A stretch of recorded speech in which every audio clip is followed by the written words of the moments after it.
where you lost. Think about the height of the couch, like it's not gonna be that.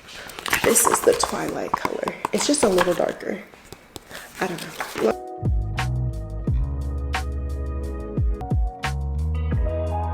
But then my grandma was like, nah, we ain't gonna be able to do this. I don't know about anybody else, but I'm getting sick and tired. Like, I'm getting sick and tired of. Thank you to CADEN Lane for sponsoring today's video. If you guys are anything like me and you're starting to plan your spring break trips or your summer trips, CADEN Lane is about to make it 10 times easier for you. It's a one-stop shop where you can find everything that you need for your toddlers, infants, and kids, plus yourself and dad if you want to coordinate outfits. And not only do they have the cutest matching prints for the whole family, their swimwear is made with UPF 50+ sun protection, which keeps your baby's skin safe. It blocks out 90% of harmful UVA and UVB rays and minimizes the sunscreen fights we all know and love. These are the outfits that I picked out for the boys. They're this really cute turquoise color that come with these matching swim trunks that have little waves on them. They're so cute. And then my favorite thing that I was able to get were these customized towels that have the boys' first and last name on them. They're so cute, and the material of the towels is so soft. When I first opened it, I thought it was a blanket, but no, actually it is towel material on the other side. But I know that they're going to be so excited and love these once they get to see them, and I'm sure that we'll be using the towels for years and years to come since they are personalized with their name. But beyond swim, CADEN Lane literally has everything else that you could think of, from customized items to holiday wear and more. Their most popular item is their Color Me pajamas that help make bedtime fun and enjoyable without all the extra zips and snaps to make it easier for moms to get their little ones dressed. Carmelo is growing so fast and it feels like I'm buying new clothes every week, which is why I love CADEN Lane's roll down ankles. They're awesome, so you don't have to buy new pajamas as often, and their big kid sizes are made with buttery soft bamboo that stretches as your kids grow. If you're still wondering if they're worth the hype, they have over 70,000 5-star reviews from millions of customers for a reason. CADEN Lane is your one-stop shop for all your newborn, infant, and toddler apparel. Head to cadenlane.com/mckenna.w and use code mckenna.w for 20% off your order. Once again, that's cadenlane.com/mckenna.w for 20% off, and make sure you use my promo code mckenna.w so they know I sent you. Good morning. Welcome back to a vlog. I was really gonna just jump straight into it without saying welcome back to the vlog. Today is Monday, what is it? Let me open up this blind. I don't even know. The days are all a blur at this point. You made it through January. Anybody else start their new year resolutions January 29th? Child. Try again in February. I really need to go back and reevaluate what I actually wanted to do though, because I'm pretty sure I just haven't really been doing nothing. Just been surviving. Candy on my finger. I'm getting a little bit of a late start to the day, but I just want to sleep in. Do y'all remember the last time you slept in? If you're a mom, like, let's talk about this for a second. If you're a mother, do you remember the last time you slept in? Oh, because I couldn't. And guess what? I'm like, I can sleep in, okay? I can sleep in one day and the world is not going to end. Everybody's going to be alive. They're going to make it to where they need to make it. They're going to have everything they need to have. And I chose to sleep in today. Do I really feel like it was worth it? No. But I'm glad I gave myself the grace to just do it, to just simply sleep in. It's 10 o'clock now, and I do have work that I want to get done today, but I also have places I want to go before the kids get out of school, which we'll get into that for a second. But I was trying to just hop right into work, and the Lord just kept telling me, girl, is you gonna come spend some time with me? So I was like, okay, you right, I know better. Even though it's late, that don't have nothing to do with it. That's my problem. So I just wanted to do it with you guys because it's been a while since I've gone through how I do my time in the morning. And today, for time's sake, I'm just going to be using my Bible app, and then I'll read my Bible study book later tonight. But everybody always asks me what Bible app I use. Let me close out my other tabs real quick. So the icon looks like this when you download it in the App Store. It's just brown Holy Bible icon. And so right when you first click into the app, it has every day they do this. It's a daily devotional. The verse of the day, which is Matthew. Let me screen record it. Hold on so I can put it on the screen. I could put it on the screen for y'all. So the verse of the day today is Matthew 7, verse 1 through 2. Did I say that right? Okay. Don't just hear my tongue go. Don't deep breaths. I don't know why I can't talk. Do not judge others, and you will not be judged, for you will be treated as you treat others. The standard you use in judging is the standard by which you will be judged. Isn't that a word? So basically, oh, I forgot I'm screen recording it. It goes through those and it just repeats the verse a couple times. And now it gets into like the guided part of the verse. So they usually have somebody who will come on here on the app and speak about it, or they'll have, what is that?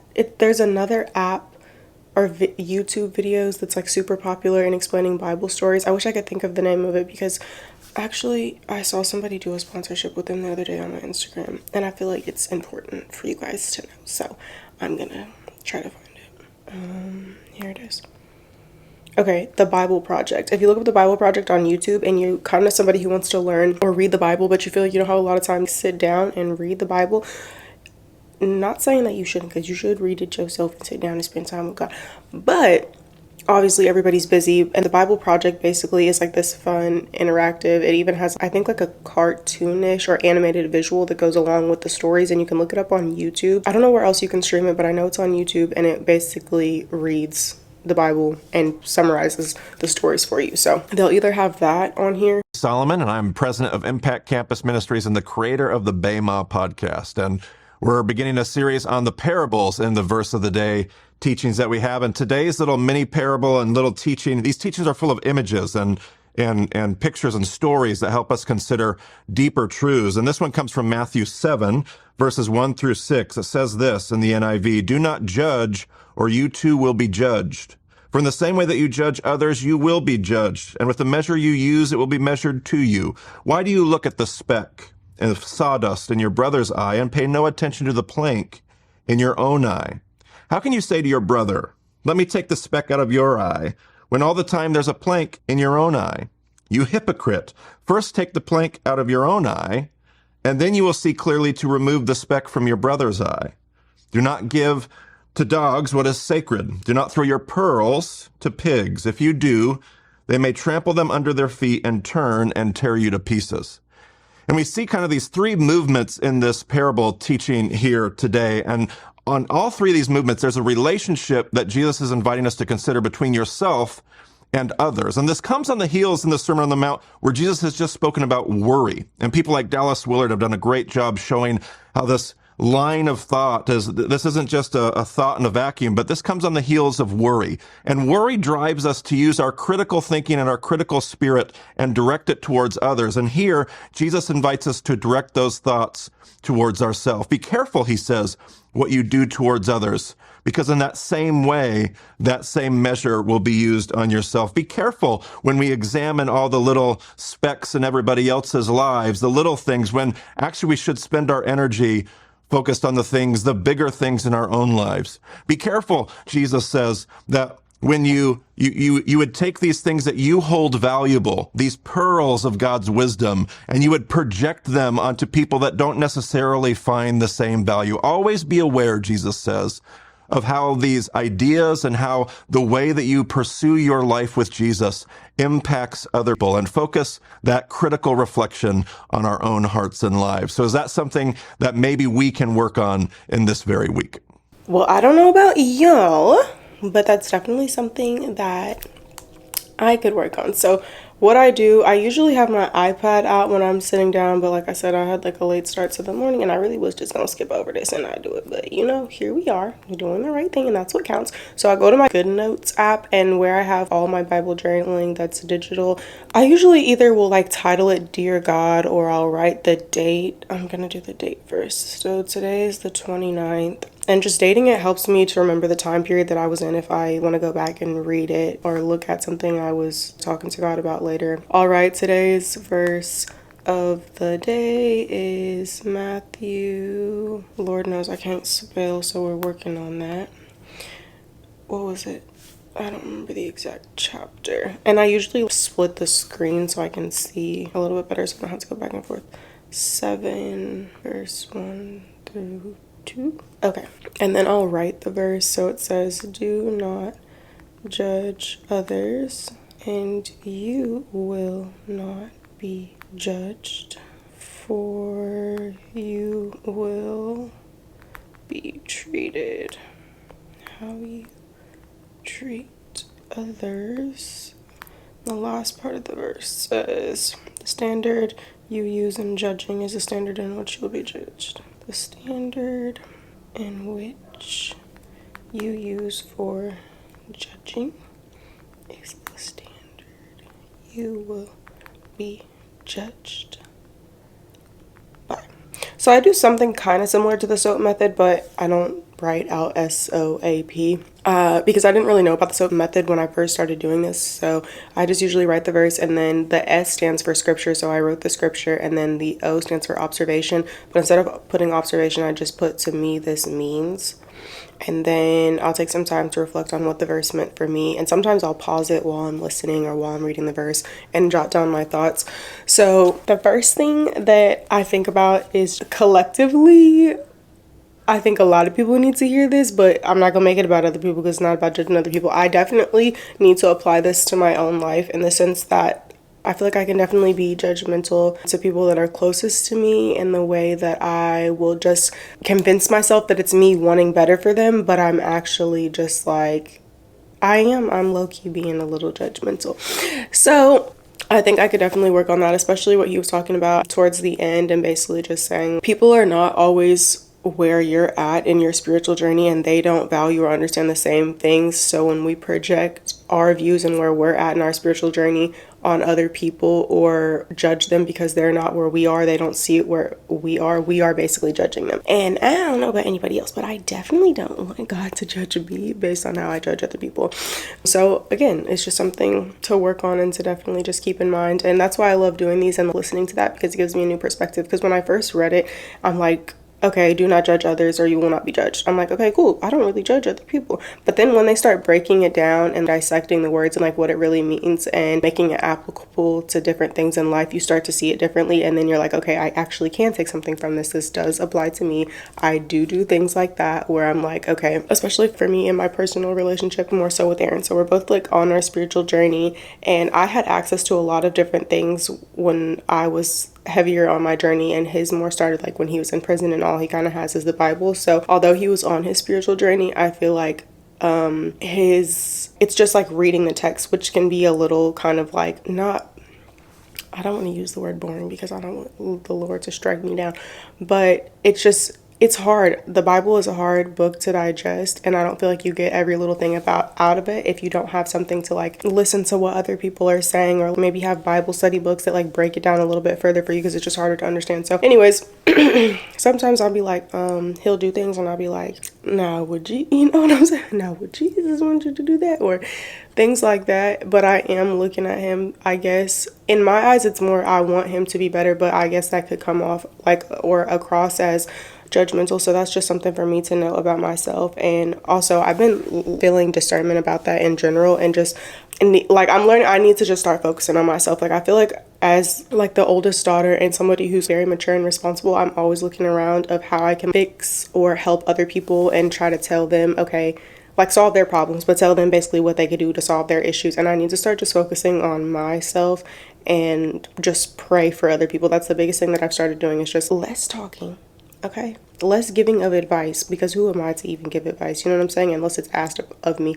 And just more praying for people to like, see it for themselves, and basically for God to put it on their heart or change it for them or help them through something that I might notice, but it isn't my place to judge or say anything. No. Anyways, that's basically what I got out of it. So I'm just going to jot down, to me this means just basically be careful.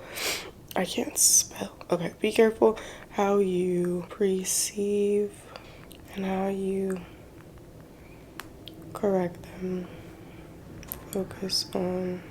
I'm really better at articulating myself when I feel like I'm not under pressure, but I'm gonna write that but y'all heard what I just, what I just said. I basically do that, and then what is the A? The A is application. How you can apply it to your life, like how is it applicable? So like, how can you apply this verse to your life? Basically, like I just said, I would apply this to my life by just praying for people and not being so quick to say things to them or correct them about things that they're doing wrong or that I personally don't agree with, which I feel like as women, which most of us are, is something that we do very, very, very often.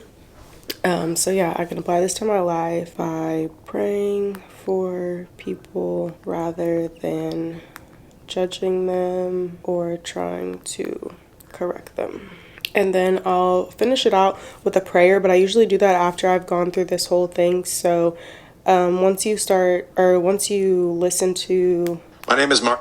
that, then it'll tap it and it'll just give you some reflection. So it's like, how can you lead with discernment instead of a judgmental attitude? I can practice humility, recognize that my perspective might be incomplete. I can actually listen, ask questions, and be compassionate, engaging on different viewpoints.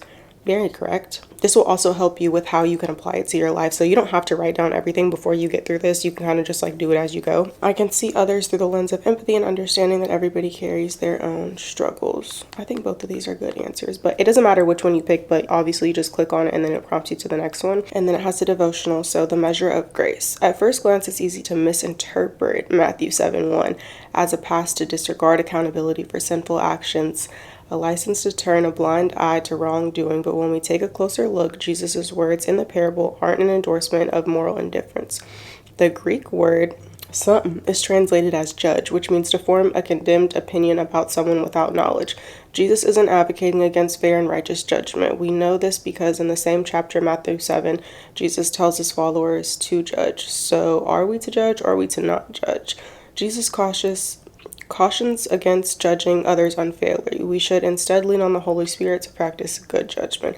The verse isn't a call for us to abandon discernment, though rather it is an invitation to weld it with compassion and understanding. It should be to compel Christ followers even today to reflect on the measure we use. Are we quick to condemn or eager to discern with grace? Are our judgments tempered with empathy? Think of a moment where you have been quick to condemn others without fully understanding or acknowledging something. How can you lead with compassion instead of a judgmental attitude? So again, I think I kind of picked up on that before I read that, but yeah, it was going to sneak past me because I was like, oh yeah, I'm finna get on here and tell the girls, okay, don't be judging, you know what I'm saying? But then I had to look at myself and I'm like, girl, you could use some work too. But I think all of that just goes back to discernment is like looking at somebody and knowing, okay, something is off there with something going on. But does that mean I need to say anything to them or to judge them, or do I just need to pray for them or help like lead them into a new direction? You know what I'm saying? I think it's all about your approach. Okay, and then after the devotional, there is a prayer. So it's, Lord, according to your truth, grant me wisdom to judge others with grace. Help me discern with compassion and lead me to reflect your love in every interaction. Amen. So whenever I have a prayer that really sticks out to me or something that I know I'm struggling with currently, I like to add it to my prayer list. So what you guys will see where that is kind of at the end. Is it still screen recording? Yeah, okay. And then it will usually put the scripture a couple more times. And then what I like about this is they like put the scripture on an image. So if say it's something that really just like jumps out at you and you need to like save this as your screensaver on your phone so you can look down at it through the day and remember what you was, what we supposed to be working on, you can do that. And I do that sometimes with the verses of the day. Thanks again for joining us for today's daily refresh. I want to challenge you to keep coming back throughout this series and join us for the rest of this look at the parables. If you'd like a deeper dive into biblical teaching or to learn more about the Bema podcast, you can tap the icon that's there at the bottom of the screen. Okay. And then up next is the guided prayer. So this is just a time for you to kind of like slow down and spend with God, and it just prompts you into, just basically gives you prayer prompts and things you can, think about. So this one says, God, may you be praised and glorified always. When you tell the rain to come, it does. When you declare the storm to stop, it has to obey you. When you speak, the atmosphere shifts. You alone are in control. You alone are God. You alone are worthy of praise. Amen. And then it'll just kind of go into verses that can be related or unrelated to the verse of the day. So this one says, "Then Jesus said, 'Come to me, all who are weary and who carry heavy burdens, and I will give you rest.'" This is actually what we talked about in church on Sunday. And then it'll give you like an imagery to kind of look at in your head. So it'll say, "Picture holding your concerns and your worries out in front of you and bring them to God who hears and cares about you. Lay down your burdens in front of Jesus." And then it will go into different prayers that you've added from your prayer list. So this one I have on here, "Lord, according to your truth, grant me the wisdom to judge with grace." So this is the one from today, but then I have other prayers that are saved on here. A prayer to live a life that matters. This one says, "Jesus, I don't want to lose what matters by focusing on monetary things. So please help me when I'm tired. Please strengthen me when I'm living a comfortable life that seems more than appealing than following you unconditionally. Please convict me and correct me. Give me the strength to trust you." And then there's a little bit more. A prayer for courage. So this one is just about having an anxious heart and following along with God. And then it'll wrap up with another one. So this one says, "What shall we say about such wonderful things as these? If God is for us, who can be against us?" And then that's kind of your prompt for your prayer time.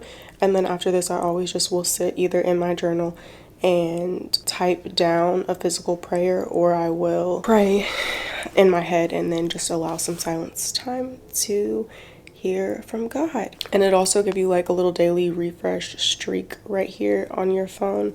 I always mess up my daily refresh streaks because I tend to not do this on Sundays. When I go to church, I'll forget about it for the day and then I'll have ruined my streak. So a little disappointing, but yeah, that's basically how I will do my Bible study time in the morning. And then I will also get out the Bible study book that I have after I pray or something, or I'll start with this verse. It kind of just depends what mood I'm in, but this is the Good and Beautiful Bible Study, and I believe there's 2 volumes, so I have both of the volumes, but it basically is a storybook.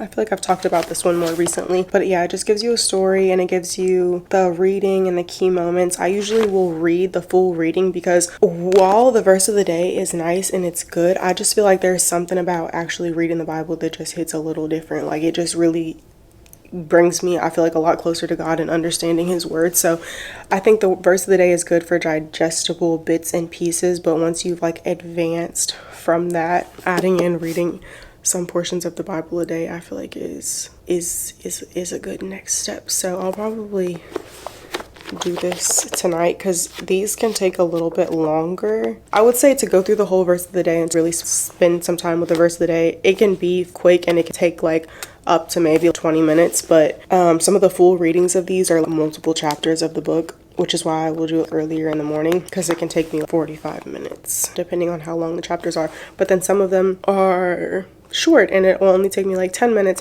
and you also don't have to read the full reading to read the book and to get the messages. I just feel like it helps me stay accountable in actually reading the word for myself and spending more time with God when I do the full reading. It's like full reading and then it gives you what the full reading is if you want to read it, and then it has the key moment and then it lists or writes out the key moment in the book, so you don't have to read the full chapter. But I like doing the full reading. So that is what I do in the morning when I wake up.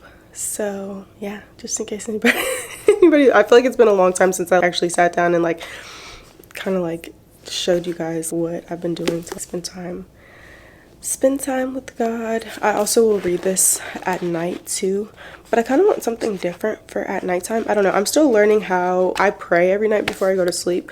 But I'm not gonna lie, I don't always, unless I know I've missed my time in the morning, I don't always go back to my books or reading the Bible at night. But I would like to start, maybe I'll start like listening along to something, but usually at night I'm like watching TV or something. Yeah, well, that's it for now. I really wasn't even gonna pick you guys up until later in the afternoon after I was done working and stuff, but for some reason I was just feeling like I needed to do that. So I'm about to sit on my computer, edit this video that I have to post today, and it's gonna go live. Y'all are gonna be sick of me because y'all didn't see me for like what, 2 weeks, and now I'm about to upload. I uploaded yesterday, I'm uploading a video today. So there was a 4-hour vlog, then there's gonna be a get ready with me, then there's gonna be a reset routine, and then there's gonna be a weekly vlog right after that. So is she back in her content era or content bag? We shall see. I'm trying to get back on a regular consistent schedule because I know y'all are like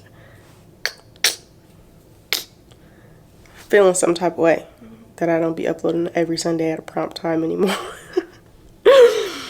But I think there's a lot of things to be said about how the algorithm works and YouTube in general, and it has really been kicking my butt lately. And so I'm just like, whatever. Then my schedule gets off, and then it's a lot of things. It's a lot of things going to. But anyways, put y'all in my new favorite point of view spot. So I'm about to get on this computer and edit my life away. Y'all want to edit with me? I'm trying to think how I could do this. Because I have been getting a lot of questions lately about how I edit, but I also gotta move fast today, so y'all gonna have to keep up, okay? Okay, I think I'm just gonna give y'all some key tips and tricks, which I have before in a vlog, just like little things I do, and there's not a lot of editing to be done in like this get ready with me, because it's not as complex as a vlog. Like most of it is just me talking, and then if I want to add some like cute stuff to it, I will, but honestly, because I'm pushing a deadline, I'm not gonna lie, like that's the one thing y'all gotta understand. Like the longer I have to edit a vlog and to really like pour into it or add little things, the better quality is gonna be.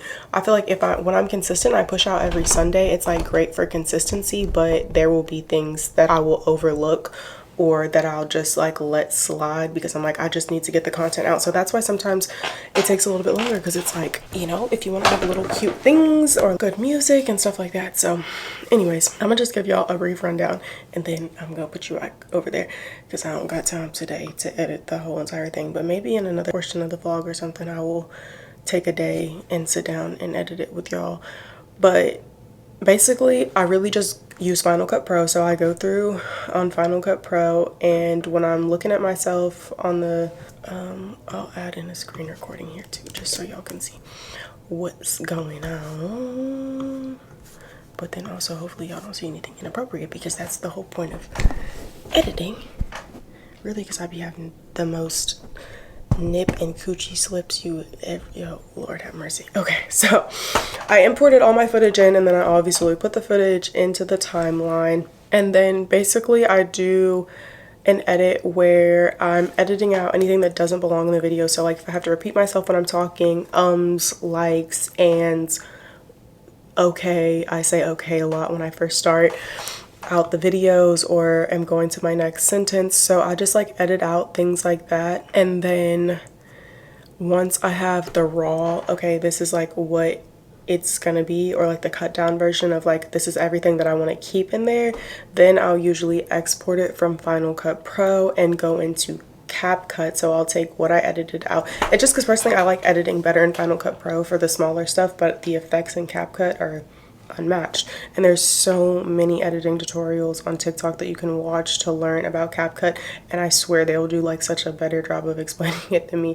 Honestly, the only way I learned CapCut was just playing around with it, like, and picking and choosing from different effects. I'm pretty sure I have CapCut on my computer. Let me...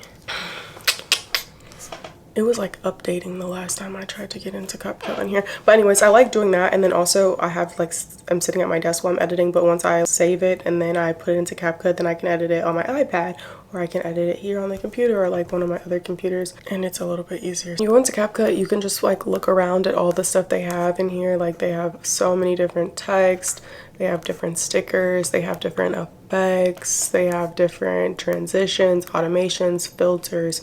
You can put text overlay or like captions on your videos. You can change the way it looks. If there's anybody who you see who has a nice editing style that you like, and I'm not saying like copy somebody's editing style like 100%, but if there's something that inspired you or you wanted to use an effect or something, the majority of the time it's somewhere in CapCut. So you just have to go look on CapCut pretty much. So yeah, that's where I get all the little effects and all that stuff. And then as far as music is just YouTube. Like if you go on YouTube, it might take you some time to really sift through things and to find what is copyrighted and what is not, but you just go onto YouTube and then you search no copyright music, and then you'll download the video. If you don't know how to download the video, you'll basically just go to, I use Wave Video, and then it has like a YouTube to MP4 converter, and then you convert the video to an MP4 and then put it in your timeline and whatever editing software that you use. And what's really important is you just save it how it is and then upload it to YouTube to see if it has any copyright strikes. And then if you do YouTube, you know, if you get a copyright strike, it tells you like from what time to what time your copyright is. So then you can just go back to the timeline, cut out that song that is copyright stricken, and then the rest of the music, then you know you can use it or not. There are definitely other places where you can get music from, like Epidemic Sounds, which is like $15 a month, I think, but it doesn't really have anything super good on there in my opinion. You might be able to find a couple of little tunes, jingles, and noise effects, which that's nice for. And then a new thing that people are doing is actually allowing YouTubers to use their music, but you have to pay for the license. So there's this music brand called Licked, which it basically has like not all the mainstream music, but a lot of mainstream music, but you have to pay for it, and it's upwards of like $50 to $100 to use the song one time in one video. So I personally don't really use that, but if you are really wanting to put some music like that in your videos, that's a place that you can get it from without getting copyrighted. So yeah, I feel like that's pretty much it on the Edits of Basics. Like, editing just takes like practice and practice and practice and practice and practice and practice and practice until you really get good at it and it becomes easy and you're able to do it like fast. It's also like muscle memory. Like, the more you do it on the keyboard, the faster it will become. So yeah, girl, I'm about to edit this. What is it, 43 minutes, which means it'll probably take me about an hour or so.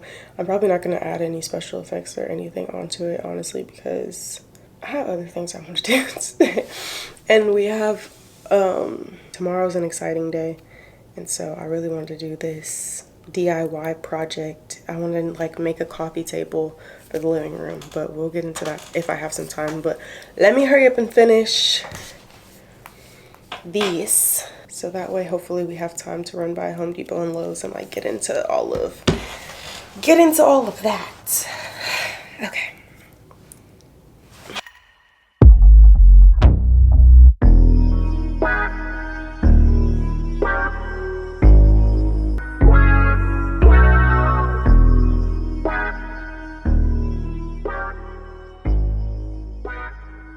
It's later and we are currently in the playroom that I want to turn into one of the kids' bedrooms. However, I cannot decide on which child that should be and what we're gonna do about the layout. So yeah, I was thinking it would probably be best for Mello to be in this room because the bathroom is not connected to the actual room, but it still kind of is. I don't know. Anyways, I'm thinking about bringing his bed in here just to see what the layout of it looks like. And then just hear me out. I've been having conflicted decisions about this, but I want to start doing some home updates and hanging things on the walls, but I don't know what to hang on which walls because I don't know what the themes of each bedroom are going to be because I don't know which kid is going to be in the room. You feel me? So originally Carson and Mello were in this room because it's the largest room, so there's 2 beds in here, so it makes sense for them to have the biggest room. But Carson never sleeps in here. He sleeps in Carter's room every single night, but if he had his own room, I know he would sleep by himself a lot more often, just because what him and Mello want to watch is not, him and Carter are more compatible of what TV shows they want to watch. I think Carson's biggest thing is just like he likes to sleep in Carter's room because he'd prefer to watch what Carter wants to watch versus having to watch something like Bluey, which he likes Bluey, but he doesn't want to watch it all the time. Which I know that shouldn't be the deciding factor, but just hear me out, okay?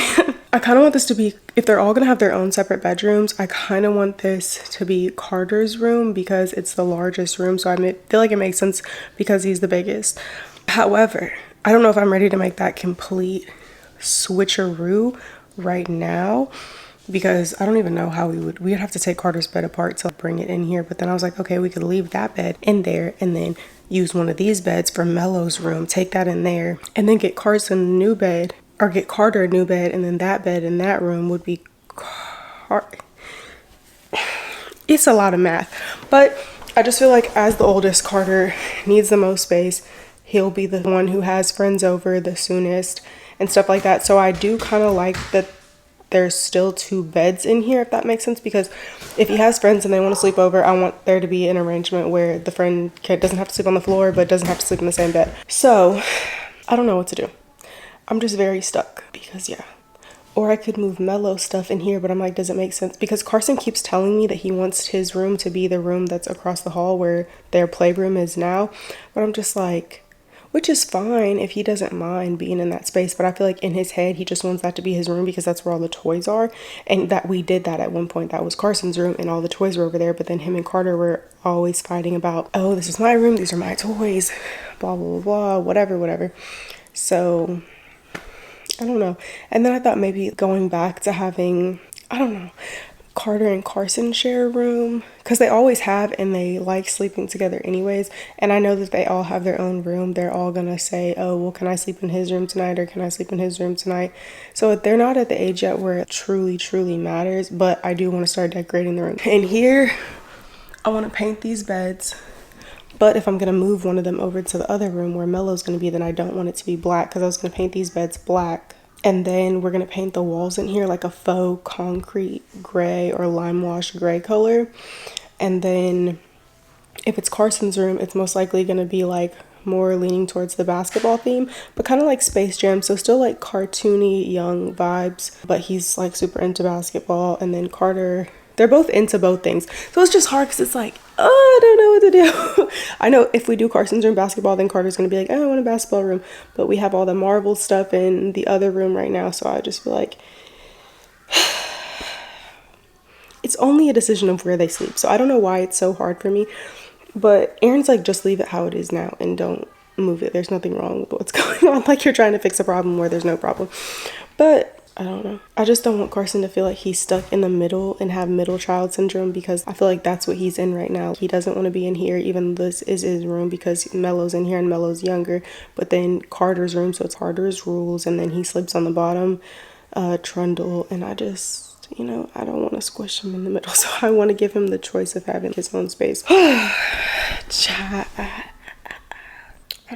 And then it's like I go from 0 to 10. So I've been sitting in this room for like the past couple of days, and I'm like, okay, first it just started out with a little paint on the walls, paint the beds, we're gonna change out this because we don't need the nursery chair anymore, so we're gonna get rid of this and put like a cute accent chair over here. But it went from that to me full blown wanting to, like, I don't even know what I thought I was gonna do in here, but I'm like, okay, just slow down a little bit. Let's start with like some paint on the walls, some pictures, possibly the biggest new piece of furniture that we might get is like a new bed or something. I just don't know what to do. I think I'm struggling because I just don't want to be unfair to anybody. So Carter didn't originally get this room also because his bedroom has a stand-up shower, and Mellow and Carson are younger, so they still take baths, whereas Carter takes showers, so it makes more sense for him to have the bedroom that has the shower. But then if I give this room to Carson and it's the biggest room, then Carter's gonna be like, why do I have the small, you know what I'm saying? It's just like, I feel like it's just, it can't be perfect, you know what I'm saying? But as a mom, you just feel that guilt and that pressure to want to be fair with your kids, or at least I do. Like, I just want them to be happy, so I don't know. Even though that's why they're spoiled. Rotten. But anyways, I came to pick y'all up because I think I'm about to start moving the furniture around. I think it makes the most sense for Mellow to have the front room, or the room that's over there, because he can't be in Carter's room because there's a stand-up shower in there, so he needs to be in a room that has a bathtub in it. And then I feel like Carter and Carson can kind of just go back and forth and like share these 2 rooms.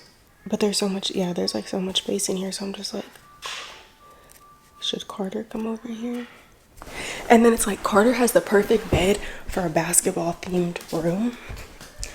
Like, he has, I hate the bright lights. Okay, that's another thing. I want to get low lighting in all the bedrooms because these bright white overhead lights are just disgusting. Open up the blinds. But yeah, he has this brown leather bed, which I think would be like such a cute for a basketball room. I just think that would be so cute. Maybe we'll do Space Jam in here, Marvel over there. That makes a little bit more sense. And then I feel like they can just go back and forth. At one point, one of them is going to be like, oh no, I like this room better. And the other one's going to be like, well, I like this room better. It's just going to be like a thing. Like, it's just going to be a thing. It just is what it is. I am gonna paint these dressers black.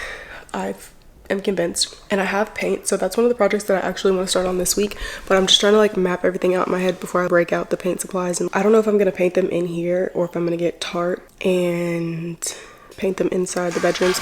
And then he also has these nightstands right here. The nightstands are white, but the black just looks so much better in a boy's room, in my opinion. I loved when he had the black dresser in here. I just think it looked so much nicer. And then yeah, he's got the marble rug.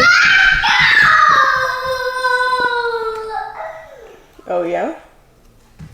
What you thought? I'm right here. I'm upstairs. I'm right here. I'm right here. Hi. Where are you going? Why are you going down? You just want some more fruit snacks.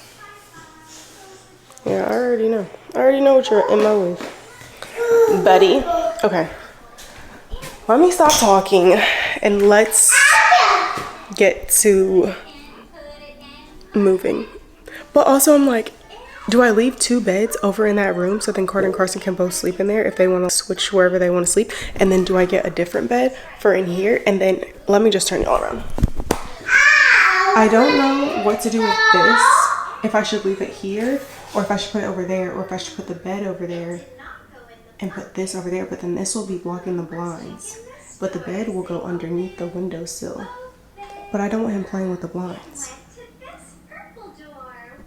What would Miss Rachel do? We don't know, we don't know, we don't know, we don't know, we don't know, we don't know. We just need it back. What did I do with my phones downstairs? What are you going downstairs for? We need to wait for dinner time. Down. Well, wish me luck, y'all. Where is he going? What do you got in your hand? Let me see what's in your hand. What is it? Why you don't eat it? You don't like that one? Come on.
Okay.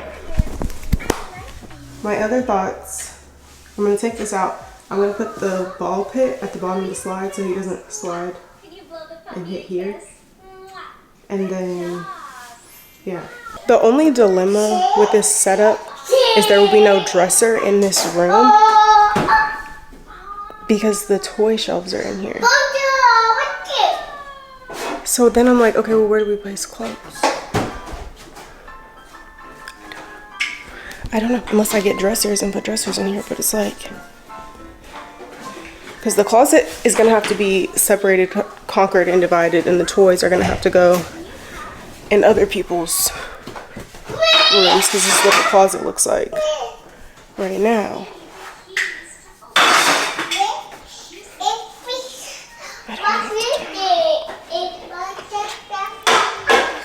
I don't know what to do. Okay, I'm gonna think about it, rearrange a couple more things, and then come back and we'll decide. Okay, obviously it's not cleaned up, but here are my thoughts.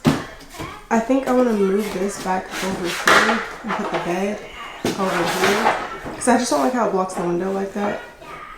and then he won't be sliding directly here.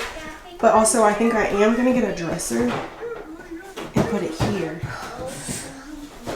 And then he can still store his toys somewhat in here and over here. Hang up clothes, dresser clothes. And there's still space for toys and like buckets and stuff like that. So I think I'll probably get him a dresser for here. Take these and put them this room, which is now very, very empty. But I think I officially decided this will be Carter's room. Get him a new bed. Sell this bed. Or something with the bed. But yeah, Carter's room in here. Okay, we gotta start at one room at a time. This will be Carson's. Space Jam theme here. Marvel here. I think that's what we're gonna do. And then, in this room, we gotta start at one room at a time, so I'm thinking like one room every 2 weeks. I think, or a month, I don't know. But I think I wanna do wallpaper on this wall. Carmelo colored all over the wall, so I gotta see if I can get that off first. But I think I'm gonna do like a safari wallpaper here, and then maybe paint the room. But I just don't know what color, because these baskets here are green, and I really like that for this room. Like, it's very light, airy, do a little safari. But then what color do you paint the room? That is a question of the day. I don't know, but I'm about to flip it, then tell you. We'll see what we decide. But I don't think I like that on the window right there. Okay, it's the next day. It's still not cleaned up, but these two things flip-flop. So I put this over here, this over here. I don't really know which way I like it better, if I like this better over there, but I think I have a plan now of what I want to do. So I think Carter is gonna be in the middle room right there, and I'm gonna get him a new bed. I already picked it out on Wayfair. I haven't ordered it yet, but because I'm gonna do like a little mock-up version on my computer to make sure everything is what I want it to look like. And then I'm gonna bring one of the dressers in here, take these, move them into another room. It's gonna be a lot. I'm not gonna sit here and just like reiterate and explain to you guys, but ow, that's how you know these nails was good. Okay, free promo. This room feels so empty now, but it's such a large space, and I think it'll be a good hangout area for Mello and Carter, but be Carter's primary bedroom. So I'm probably gonna get him, I don't know if I'm gonna invest yet into a futon or something like that, because right now they still do have the play, what are they called? The couches, but the nugget couches, and they have a black one, so it will go in here. And then there will be, I think we're gonna upgrade him into a full size bed, because I feel like that only makes sense than to keep a twin. But I'm gonna talk to Aaron about it before I do anything. And then instead of getting a chair for this room, I'm still gonna take this out. I'll have that couch here under the windowsill, and then we're gonna keep it simple for now. The only problem that I'm having deciding is which room do I want to start on first, because I want to do one at a time. And I want to start in Mello's room, but I wanted to do something cute like a wallpaper in there, but wallpaper is so expensive, first of all. And I wanted to paint, but it's like wallpaper expensive, and then you can't reuse it, and if you mess it up you waste all that money. Paint is not really that big of a commitment when you paint over it, you know what I'm saying? But wallpaper to like actually sit there, peel and stick and put it on, I don't really know how I feel. Like this will be Carson's room, and I'm gonna take one of the dressers out of here. As much as I love the double dresser look because it makes the room feel a little bit bigger, I'm gonna take one of them out so that way he can have a little bit more space right here, because I want all of them to have some type of like chair or seating other than their bed where they can sit in their room. And it'll also be nice like if he wants to play on his game but like not in his bed, if that makes sense. And there's just this really cute chair that I think is super cool that I want to get. So yeah, and I'm gonna paint one of the dressers black but keep one of them white, put it in Mello's room, or what is now Mello's room. Center this out back out to how it was before, and then yeah, either put the chair there or the chair over there, something like that. I also want to get some greenery in their room, some plants, something. I don't know if I want to do real or faux plants, but something to just give it a little bit of sun. Only thing about this room is I don't know what color I want to paint this room, because originally I wanted to paint the walls in here black, which I still think would look fire. Okay, I still think that would look really good, but I just don't know if it's gonna be too harsh. And then if the dresser is black, do you want the wall to be black? But then maybe you could make the other walls black, and this could be the accent, and we could do something cute here. That's what I need to figure out. I think I'm gonna start. I feel like the easiest room to do is gonna be Carter's room, because I have the most clear vision for this room. Because okay, the bed will be here. This bed will be gone. He'll have. Ooh, if we get a full-size bed, that means we have to get another mattress. I don't know. I do not know about that. Little couch there. The chair will be gone. And then I think on these two walls, I want to do floating shelves where he can put all of his Marvel action figure toys that he likes to line up. And that will be a little bit of decorum for the wall. It's like multi-purpose. Like it'll be storage, but it'll be cute on the wall. And then hang up the Marvel artworks that we got them for Christmas on the wall above the bed. And yeah, I think that'll be the most, I think this room will be the most simplest, because in here I don't know what to do on the walls. I don't know if I should do like orange, green, yellow, or just do a half wall paint, like do like, what is it called, band, I can't remember. I was looking at TikTok yesterday, but okay.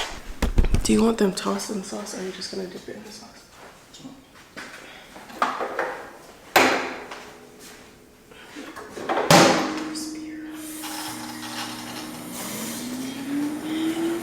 Costco wings. Fire.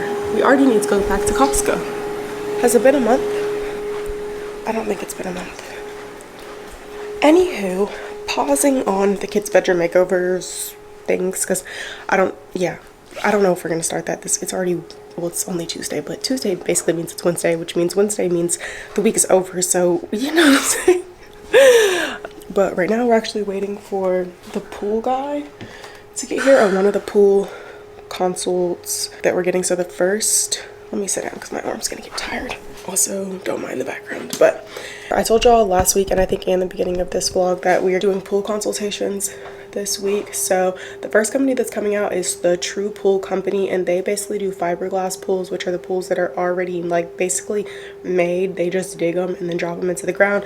They have the quickest turnaround time as far as the pool being up and ready. Their price comes included with everything, so the pool, the dig, the concrete that goes around it. They give you a heating system and all that kind of stuff. So with that, it's the most affordable and quickest option is the guy who's coming first, and then we have a second consult at 12 for a guy who's coming, and that's with the I don't know how to say the word, but when they dig the hole and then they like spray it with the concrete, which basically makes it more customizable. However, it could take months. I don't know exactly how long. We'll find out in the consult today, but that's more expensive, but it also gives you more freedom to design your pools, to like add spas and tanning shelves, which I really do want a tanning shelf, which is that ledge where the water is low, but you can put a chair there and sit and lay out, which I think would also be nice as like a shallow place for mellow to play and splash in the water. And I do want a spa or like a hot tub. So I know the first guy, I think some of them do come with spas, but I just have to get all the information from him. So far I'm leaning towards the first thing. Obviously he's going to come out and do a consult with us, but the other one, it's just the price is going to be so much more.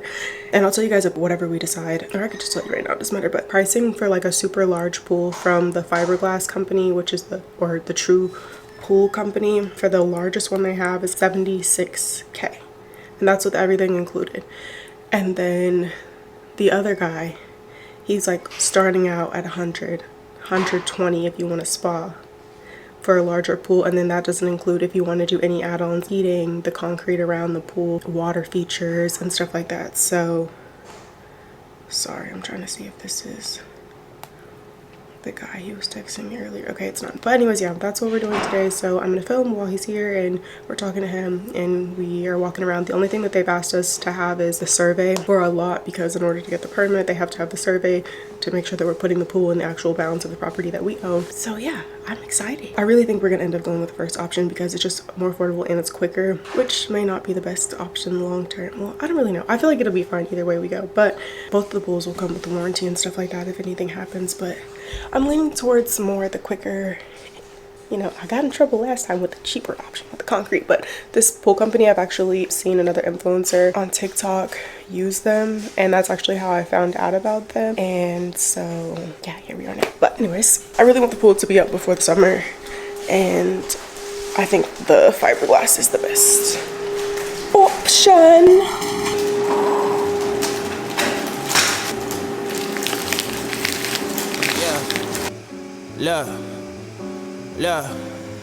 Look.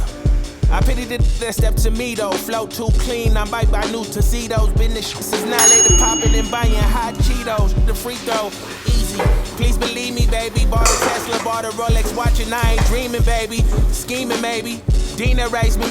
Really from the section with them killers. Drug dealers, thugs. Never got a help from pop, they need some love.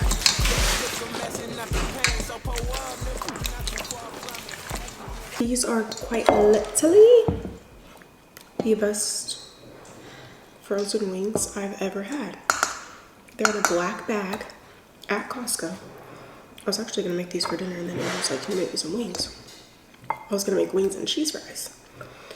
But I need to go back to Costco anyways because we're low on drinks and macaroni and stuff like that. 1, 2, 3, 4, 5, 6, 7, 8, 9, 10, 11.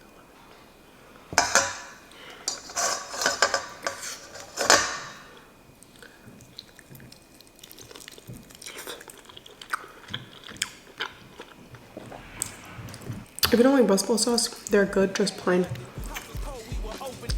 Now we eating good, just hold ice, let's put buns in oven. Bakeries linked up with Quittin and started making cheese. Sushi overseas, the server, she speaking Japanese. Flights to Paris, I'm at the Louvre to see Mona Lisa. Got a Sonata with ripped seats and oil leaks. Kicking shit like Messi, little Nick, you shouldn't test me. Right so good, just started working on my lefty.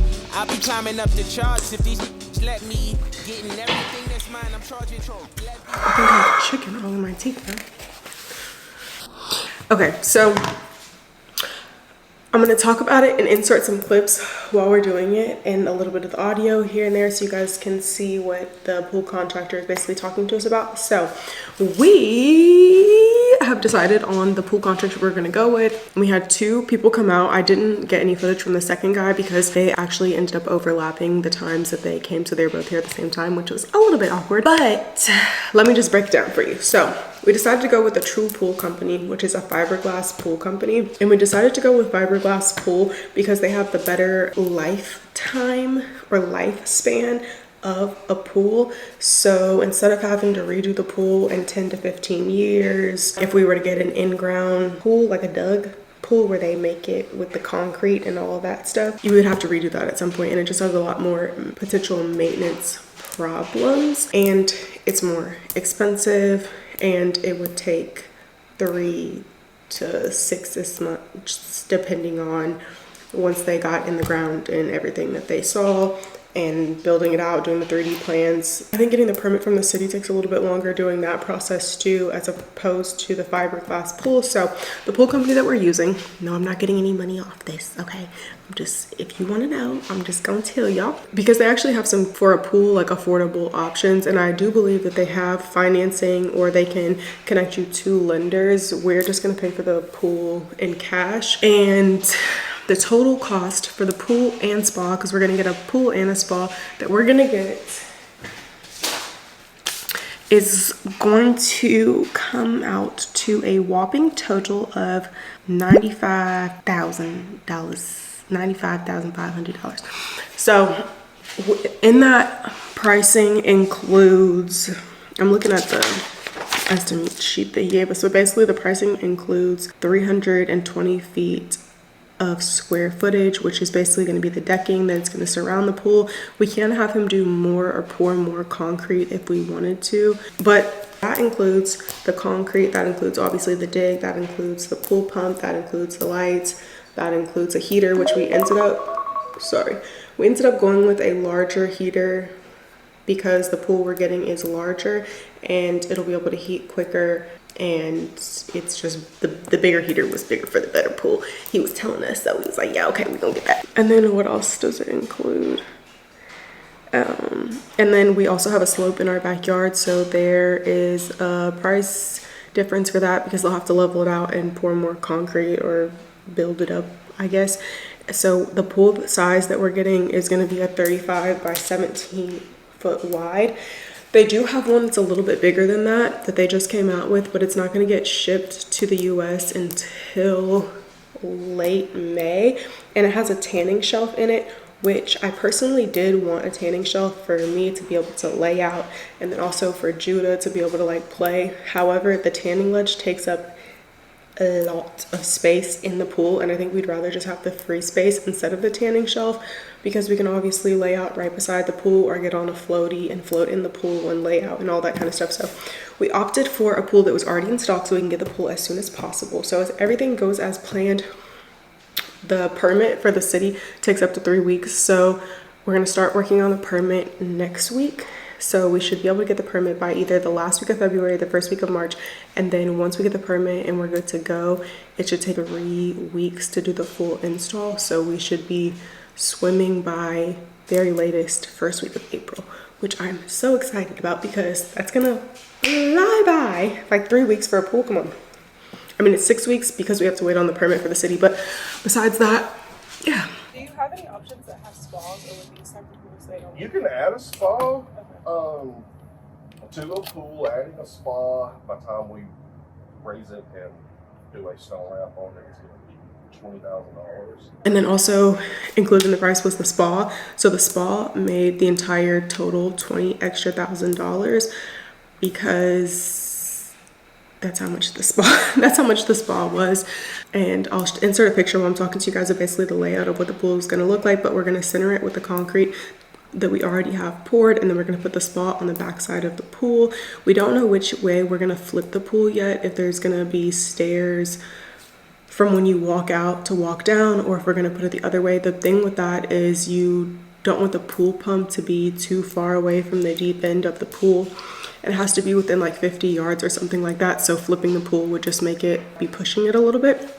But he said we could if we wanted to. So that's just something to think about in the next couple weeks before we lay the pool. We also didn't have any additional cost for moving anything. In some scenarios with this type of pool and just doing any type of construction or large construction in your backyard, you have to knock down a fence, or you would have to take down your neighbor's fence or move something or do this or do that. But we don't have any property damages pricing that we're going to have to pay for right up front. The only thing that he said that we will most likely have to replace if they hit the sprinkler line is irrigation, and we'll have to have the irrigation system reran, which is going to be a little bit of a pretty penny, but somewhere less than $2,000. So all that being said, that's not something I even thought about. I thought they would just cap them off and it'd be fine, but I guess since they're digging so deep, they're like, yeah, you're most likely gonna have to get it replaced, and we don't include that. So that's one thing that's not included. But like the pool generators, the pumps, and all of that stuff will be right on the side yard, which I really did not want to have on the side yard, but we have this massive tree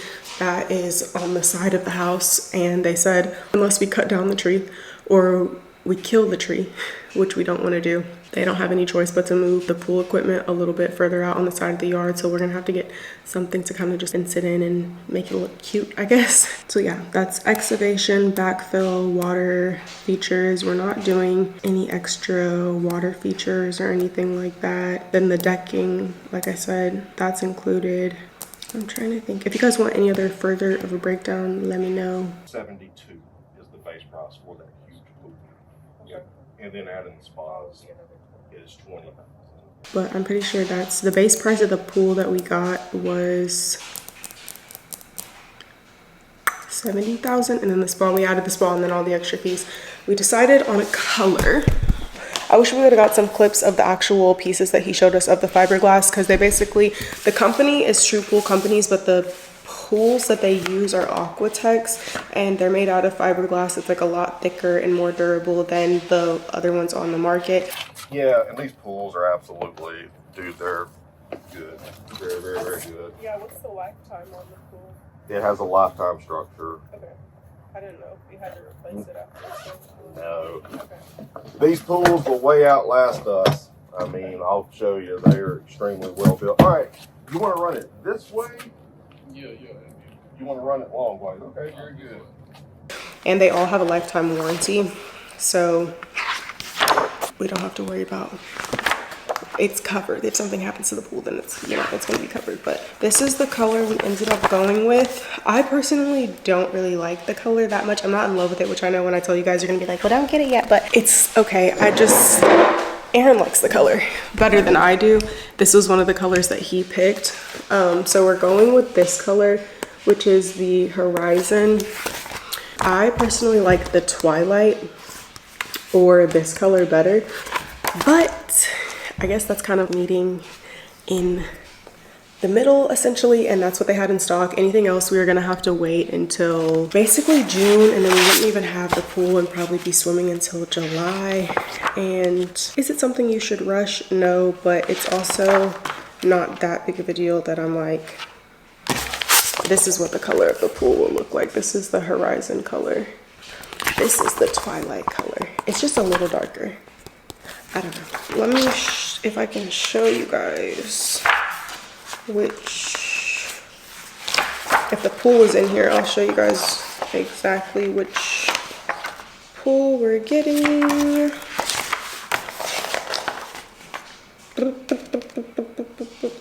Okay, I'm pretty sure, no, because it's not that one. Okay, this is the pool that we're getting. So it looks different based on what pictures you're looking at, but this is what the pool looks like. It's a 35 by 17, and then we're also adding the spa onto the back of it. And that's that's the pool, and the color that the pool will be is this Horizon blue, this one over here in the corner. And it basically has the little stairs at the back, and then a ledge seat, and then 2 step downs. So it'll look similar to what that picture looks like. It will just have the spa in the middle. But that's the largest pool that they have, like I said, besides the pool that could come in. But it's only a foot difference between that one and the next one, and the other one had it had a tanning shelf. So these look, it depends on what picture you're looking at, like how big the pool actually looks. Like in some pictures it just looks smaller than it actually is. So I was getting nervous. He did measure it out for us, but I still was just like, I don't know how big that actually is. But he was like, it's a big pool, and I was like, okay, well, I guess I'll trust you. So, but yeah, we wanted a big pool, obviously. I mean, we already have 3 kids, and then I'm sure if we have a pool over here, we'll be hosting a lot of things in the summertime, birthday parties, just weekend gatherings, Sunday dinners and stuff like that. So we just wanted to have a pool big enough to accommodate the large family that we do have. And then what else? Yeah, so he came out, he measured everything out for us. We looked at it in the yard. The guy, and then the other guy for the second pool company that we were doing, because we basically just wanted to compare the two, get quotes, and see what would be the best option for us.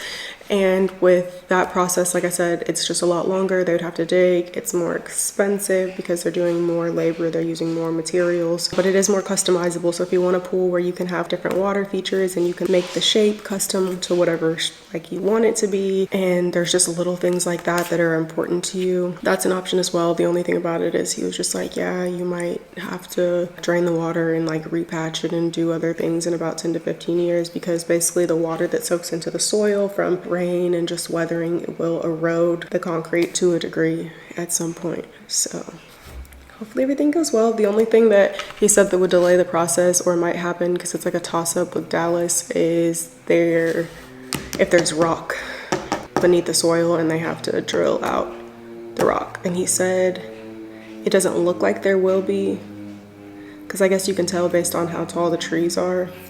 I don't know anything about agriculture, so I don't know. But he was like, that's a possibility, and if that does happen, that could delay things, and then that will also be an additional cost if there's rock. But we already talked about what the additional cost of that would be, and it would be anywhere from like $2,000 to $5,000 depending on how much rock it is and how much it takes, how long it takes for them to take it out. So pray there's no rock. And yeah, this is actually the pool right here on the front of the page. It has 3 little lights, and they change to different colors. It also comes with a heater. He said heating up the whole pool would be super expensive as far as like your gas bill goes, but heating up the spa is obviously reasonable even in the wintertime months. But people, unless you wanted your gas bill to be like thousands of dollars, you probably wouldn't heat the whole pool like in the wintertime and stuff like that. So you still can only really use the pool when it's warm outside. or just heat it up a little bit, not a lot of it. So I think that's everything as far as that goes. Like I said, we won't be breaking any type of ground or seeing any progress in the backyard until March. So just stay tuned for that. And obviously I'll be documenting the process with y'all.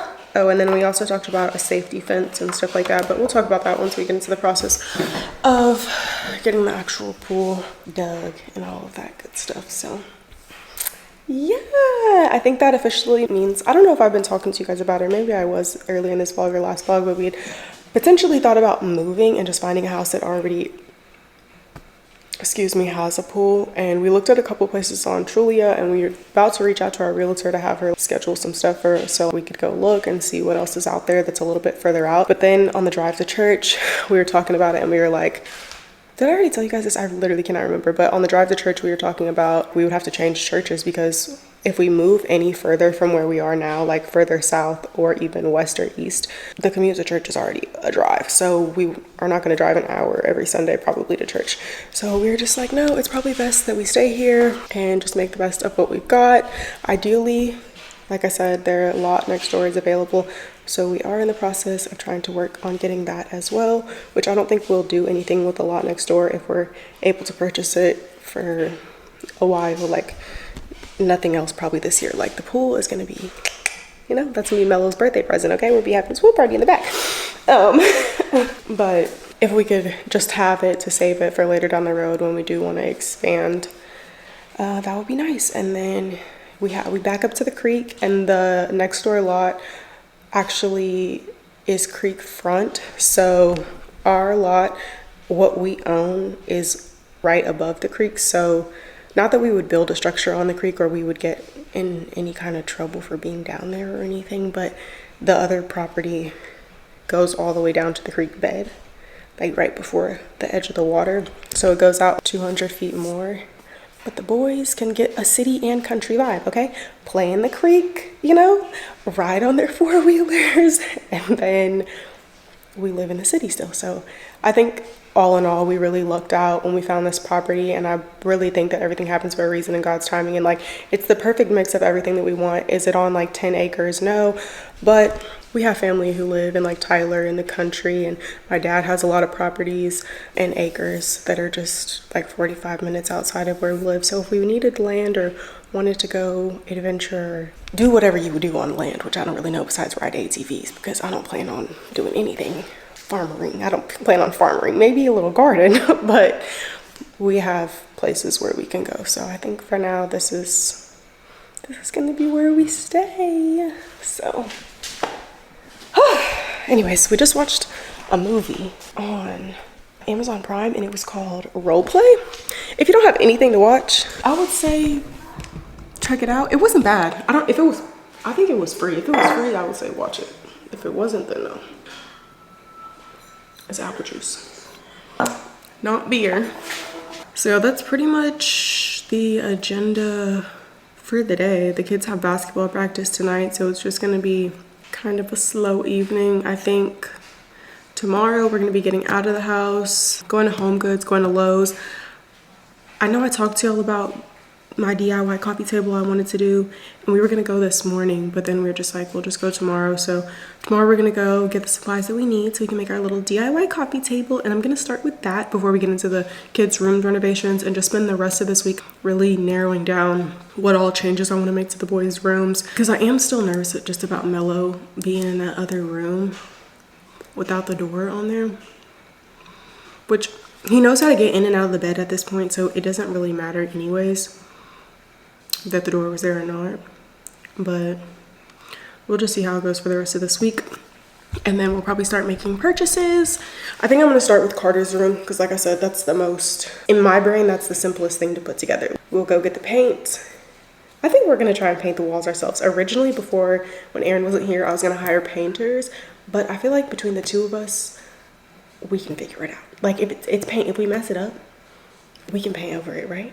So we're going to start Carter's room, new bed, probably a new little rug, wall accents. I feel like Carter's room, the whole week from start to finish will probably take a week, depending on how long it takes for paint to dry. I don't really know how much of a project painting is because I have never done it before, but I'm hoping it'll take about a week. So just get the furniture in, assemble, paint, let the paint dry, and then hang some things on the wall, and I think Buddy should be good to go. So I think we're gonna start there. Then we'll probably go to Carson's room and I'll paint the dresser, paint the walls.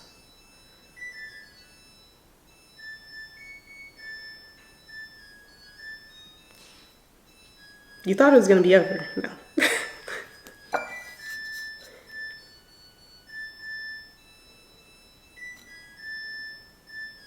I thought that was it.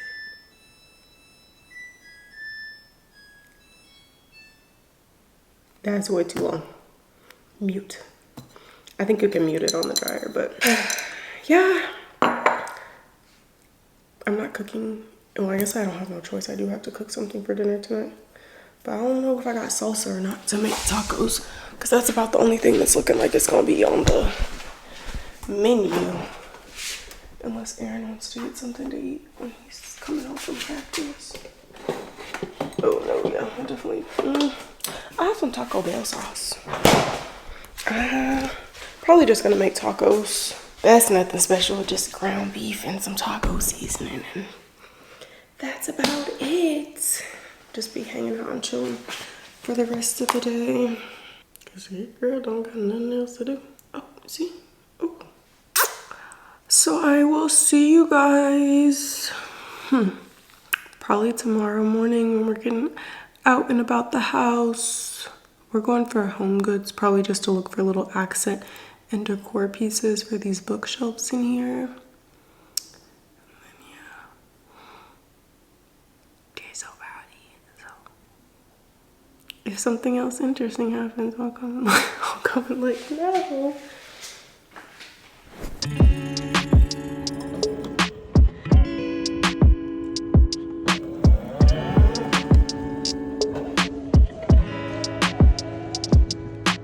Back up on my grizzly on my body. Yeah, yeah. Ask me how I'm doing awesome. Yeah, yeah. Fake energy, that's where you lost him. If you come around this time, it costs. Yeah, yeah, yeah. I can't trust nobody, no, we all fucked up. I don't trust nobody, only God I trust. Over traumatized, or the squad might bust. Probably catch a body, then the squad locked up. Look, I've been in my head, I don't know which way to turn now. Thought it was forever, but relationships and turn out. And I'm sick of trying, man, I start to feel the burnout. People come and go, that's the lesson that I learn now. Back up on my grizzly on my body. We can just go there before we get caught up, then go to Home Depot, then get the piece. Okay. Is that alright? Did y'all hear the plan? Whew. What's today? Wednesday? Happy Wednesday. I told y'all we was gonna be outside today. So we're going to eat lunch. We've been there a ton of times. True Kitchen and Cocktails. And I'm like, is Keith Lee gonna be there? Because he's doing his Dallas tour, and Kitchen and Cocktails was one of the places that was on his polls to go. And I think that they're on their last couple of days. So I'll be interested to see if it's busy or not. But we're about to go grab lunch, and then we're gonna go to Home Depot so we can pick up all the stuff that we need to make our DIY coffee table, and hopefully it comes out good, or this will be the last DIY project that I do.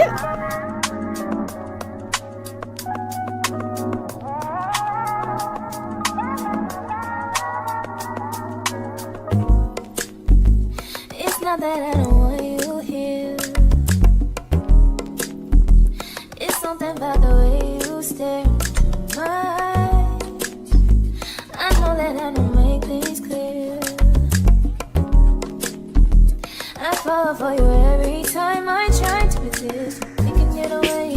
Come chase beach views feeling every day. All I wanna hear is an episode that we play. Sit right next to you.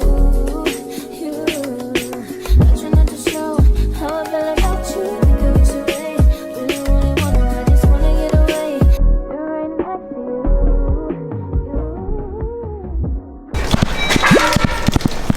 Came in here with little to no research being done, so I'm just gonna hope for the best. We need round wood. And then our tabletop. I don't know if this is where all the wood stuff is, but I don't know if the round pieces are gonna be over here. I see some round right here. They have pre-made cuts. Excuse me. I see. Right here. I don't know if these are the right ones or they're thick enough. Something like this, but not this. I already have to glue some together, but those are way too small. That's not even tall enough, that whole stack. We need like a thicker piece. I think we probably gotta go look on the other side.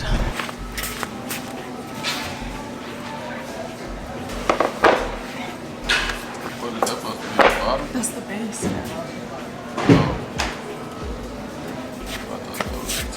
So what you gonna put on top? A bigger rice. I showed you in the bed. Girl, it's not that tall. Think about the height of the couch. Like, it's not gonna be that ¿Cuál es el otro?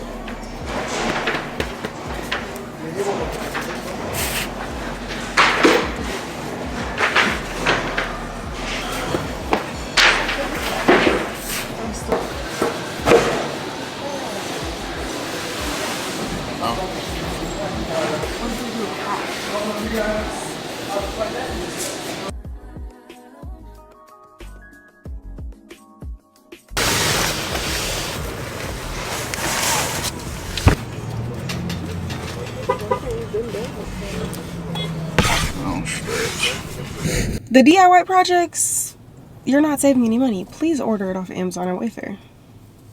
By the time I put the time and labor into this, I could have bought I was trying to save the money and, you know, do a little project, do something cute. No, the total was like $400. The coffee table that I wanted, $400. And then what if I don't like it? Anyways, we gonna see. Apparently we're not doing it today, even though today is the nicest, most perfectest day to do it. I think you just need a red one. Yeah, I'll probably do that. I got nothing to do with this game. Yeah, that's what I'm saying. Not a real boy. Nah. It's gonna be dark by 5 o'clock. I plan on doing it in the garage anyway. No. Why? The weather is nice. Got lights in the back. What does that have to do with being in the back? Have mercy. I'm going outside as soon as we get home. It's good. I'm going on the couch. Anyways, I'm starting to feel like this DIY was a scam, and then that makes me nervous because we're supposed to start the boys' rooms, decorating, which that's gonna be on pause, but I'm not gonna tell you guys why right now. I'm gonna tell you a little bit later. I will tell you guys about the surprise a little bit later, maybe tomorrow. I really want to do this today though, so you're gonna take a nap and we can do this. That's what she said.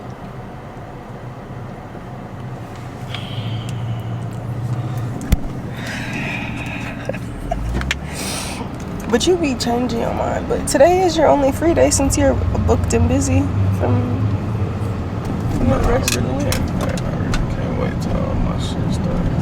So I'll be real busy, you know. I hate feeling like that. Yeah. So now apparently. I don't know if that's a for sure job though. What? The basketball? Yeah. I mean, you still have to go every Tuesday and Thursday. I mean, yeah, I might as well just, you know what I'm saying, partake. Mm. But I don't want a nigga, you know what I'm saying? Because I just know me, a nigga trying to step on my toes. Like, nigga, you was You gonna say this your team? Yeah, nigga, you a substitute teacher. You think you full time now? You gonna sit your ass down. That's that nigga I be, you know? They asked. He cool. He really wanted me to. They've been asking you to coach since they started going there. Anyways, he's coaching Carter's basketball team now, plus coaching for, because if you don't listen to the podcast and you don't know what's going on, but He's coaching for 7-on-7 football for 6th, 7th, and 8th grade, and then he's coaching Carter's basketball team, and then he's playing in a basketball league. Why? That's the fun. Listen, it's just for fun. It's not like we can't laugh. I like going to the games. It's fun. My dad growing up always played on the team. We always used to go to his games.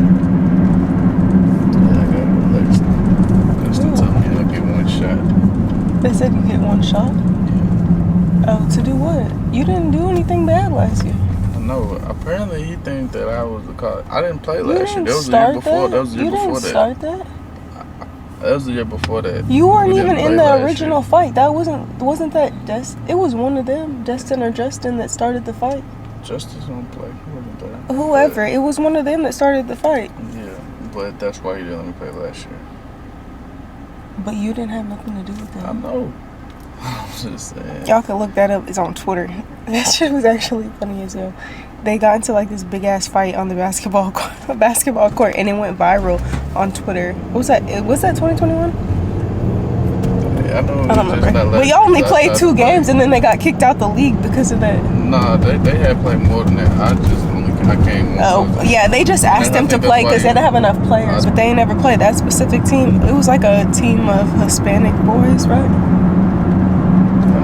I feel like it was like some older and young. It was like a mixed age, but they seemed like they was family. But they just started. It was like a brawl. Like everybody was fighting. It was very interesting. Then the police came and was like, "You gotta go. Bye bye." I just cannot see myself driving one of those. Who is gonna drive that? That is a damn bus. Just like the Cadillac. It's a bus. They're all buses. But you like the Cadillac. I do like it better, but it's still a bus. Like, that is not my daily driver. I'm not driving everywhere looking like I got 12 kids. That's why we need to get a van. We're not getting a Corvette. On a C8. You can get a Corvette. I'm not getting that. I don't want to drive a Corvette. Man, you see that C8, you're going to be like, yeah. No, I don't. I don't like the way they look. I see them. You just showed me one. Especially not that blue color you showed me. I did not like that. I think my next car will be either a Bentley or a Mercedes. My next car gonna be a C8. We're only supposed to get 2 cars, so we'll see who ends up getting their car. We need a family car. We do need a bigger car than this for the kids, for like just as they get bigger and driving around. So we're gonna trade this in for. My boys starting to eat in rides. I'll definitely be that coach. Yeah, that's fine. Yeah, we need to upgrade. We need like a bigger Suburban. Is it a Suburban? We need an extended SUV, so we're gonna have to get rid of this car, but we have to get everything squared away with like the houses and the properties and all of that before we do cars. So yeah, we're gonna get a family car, and then we wanted the going out date night, an adults daily driver. Oh, I was talking to Mark about it. About what? What they'll call me. What they'll call you? The kids? He can't be Coach Davis because there's already 3 Davises. Coach AD. AD? Said that motherfucker live. AD is cool. Nigga, they used to call me that. Coach You've AD. had a lot of names. Yeah, multiple personalities. Disorder. Delusional. You seen that movie? I'm gonna show you that movie. I don't think you have. The Split Personality movie? Yeah, Split. We saw it together. We did. Who did you see it with? I seen I was locked up. It was right the first time I seen Oh, it. I've seen it, yeah. So who did you see it with? I seen it. Yeah, you just telling yourself. I didn't tell on shit. I mean, who did you see it with? I said I seen it. I figure I seen it with I seen it you. when I was locked up. That was the first time I seen it. You know who I feel like I actually went to see it with? I feel like I went to go see it with Alicia. Okay, here we go. Yeah. No, I'm being for real. I miss my best friend so much. I'm not gonna lie. She don't want to talk to me. So rude. You want me to hit up? Hell no, she don't like you the most. She the reason why we not. You the reason why we not friends no more. She like me, man. No, she don't. That's the reason why she. That tough love relationship. You know what I'm saying? I miss my high school best friend, middle school best friend. Shoot. Never mind. I was gonna say something. Anyways, that's my girl. She's a Gemini too though, so her personality is a little wishy-washy, but I love her like a sisterly bond, and the fact that I don't know how she's doing, it really does bother me. We lived together for a long time. We slept in the same bed. We had the same job. We drove the same car. Like, how you just gonna never speak to me ever again? And the reason why we got into it was it wasn't even between us. It was really petty. But that's why I don't believe in three friendship groups, because somebody always is the oddball out. And like the dynamic of our friendship changed over the courses of the years, but it was like 3 of us that stayed the closest out of high school. It was me, my best friend, and then my other best friend. But apparently they was better just as friends than with me. But I was confused, because I'm like, how? I think because they were single. It didn't have anything to do with that. It had everything to do with new girls were introduced into the friend group that were not a part of the close circle. And then there was another girl that we went to high school with, and they both didn't like her. But I was friends with her because she's Aaron's cousin. And then it just turned into this whole big ordeal, and then it was just so much. It was literally so petty, but then it became like this bigger thing because they dropped some stuff off at my front door and was like, get well soon. I was like, what is going on? So then Aaron was like, don't play with her. And then that basically escalated from there. So yeah, I don't know. I feel like she was still in the wrong, so I feel like all this time she should have reached out to me, but clearly she thinks I'm wrong, and she has me blocked on all social platforms. And I even seen her mom that was probably like a year ago now, or coming up on a year that I seen her mom. So I thought maybe I'd hear from her after I seen her mom, but she don't even live in Texas no more. But I do miss her, I will say. If I don't have pride about anything else, I could say I tried to reach out to her, but she has my phone number. My phone number blocked on every social platform, and all her social media pages are private. Because yes, I would go on a spam page and I would message her, but I cannot. So I would just love to see how she's doing. Just talk to her. I miss her a lot. Sad. Because I had never had no friends after that. Except for now I got one friend, but like, I used to have a big group of girlfriends. It was 1, 2, 3, 4, 5, 6, like 6 or 7 of us. I don't really care to be friends with nobody else, honestly, but. So, we talked about the pool process yesterday. So the pool process, and then we're in the process now of trying to buy the lot next door. So now I feel like I can talk about it because I was talking to you guys when we were going through the home buying process. So with buying a land, like getting a land loan or a lot loan is different than purchasing a home. The down payments can be higher. The interest rate is definitely always going to be higher. So that's the trickiest part that we're trying to navigate because of how the market is right now. The interest rate is really high. And then we got quotes from different lenders. So we were originally going to go with the lender who helped us get the house, but then she wasn't able to do it. Then I had to talk to this guy at the last minute last night that we got through our realtor. And he was basically saying, oh, you can do 35% down with an 11.5 interest rate. And I said, sir, I think you're out of your mind, because that's like ridiculous. But then we got in touch with this other lady who specializes in land and lot loans and construction loans. And they have a program where they can do, you don't have to put any money down. They'll finance 100% of whatever the lot or land loan is. But it just comes with, it's a 15-year term. So usually house mortgages are like 30 years. So that just makes the payment a little bit more expensive monthly. And then the interest rate she had was like 9.25% or something like that. But then with that, there's contingencies to it.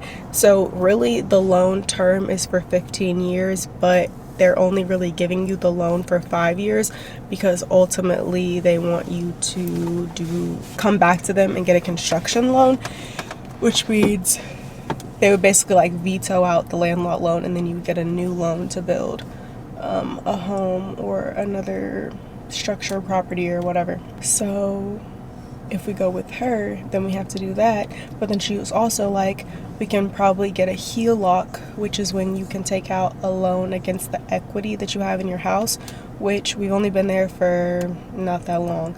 So there's not a chance that we have too much, but since we're about to put the pool in, that's definitely going to give our house more value. And we extended the patio, and there's little things like shutters in the house now that can help with the appraisal value of the home. So basically what we have to do is get our home reappraised, but the lending company will take care of that. So they're basically having an appraiser come out, reappraise the house, and we can either wait till we have the pool already finished, or we can just give them the plans that we have for the pool, and then they'll consider half of that into the appraisal that they're going to do. And then once the appraisal is back, if there's any room, if we have any equity, basically, and equity is just your house is worth more than what you paid for it, however much more it's worth than what you paid for it, that's what your equity is. And then we can take out equity as a loan and be a cash buyer for the lot, and then we would just pay the interest for the loan on the equity instead of paying anything on the lot. We would just own the lot. Does that make sense? So anyways, that's where we're at on that. So that will be just like the process. I don't know, I guess I'll just update you guys. I talked to her this morning, then Aaron and I had talked about it, so I think we're just probably gonna go forward with getting the home reappraised, and see if we'll have enough equity, or kind of just like talk to her and see what she thinks if we're gonna have enough equity. And then I'm also gonna have my realtor, before we go through the process, to just do comps and compare our home to homes in the neighborhood that are for sale and what they're currently listed at, because it could be different. It's only been 6 months since we built our house, but that's not to say that things haven't changed, prices haven't gone up, especially if interest rates come down. The prices of homes are definitely going to go up, so we're going to get a lot of equity probably in these next couple of months with interest rates coming down. So that was a mouthful, but anyways, just in case anybody was curious, I knew I've heard of a HELOC before, but I never really understood exactly what it meant. But a lot of people will do that to purchase a second property, or use that as like the down payment for another property, is take the equity out of their home and then use that money, put it towards something else to get a second property or a rental property or something like that. So we're getting quarter. So once we get home and we start on our DIY coffee table, that I feel like was a DIY scam, because I swear I saw this girl do it on TikTok, and she was like, yeah, a material's $100. So I was like, oh cool, you know what, do a little DIY. No, she must already have the materials at home. But anyways, okay, we're back home, and I got a package from Glam Nutty, her Valentine's Day nails. And they must have sent me something for free, because one of these I didn't order. Okay, we're about to do my nails. I'm not gonna use my Valentine's Day nails, because why would I do that? It's not Valentine's Day yet, you know what I'm saying? But let me show you guys the ones that I got. They must have sent these to me for free, because I didn't order these. But is that cute? It's a little lemon. It's giving summer, spring. Probably do that around Easter time. These are the ones I just had on that I took off, so I'm about to put those back on. I got these to match my red dress for Valentine's Day. You see. These are also fire for Valentine's Day. I might put these on, actually. These are like this cute jelly pink color. I'm actually feeling this a little bit more than this. But I'm about to do my nails right now, because I already took my other ones off and I have to pee. I feel like we should be close enough at this point where I can pee on here, you know what I'm saying? But I'm gonna go and then come back. Hold on. Okay.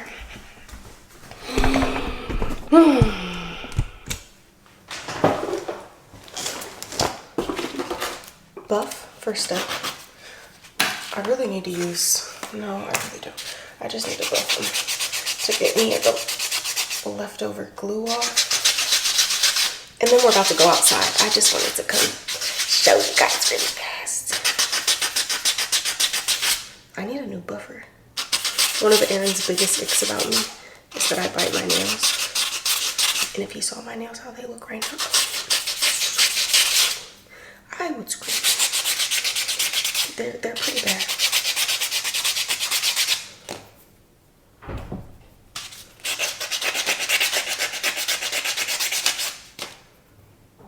just know he's gonna come up here trying to bother me. He keeps saying, let me see your nail. No. Okay, this color is Rosé Short Almond. These are really pretty.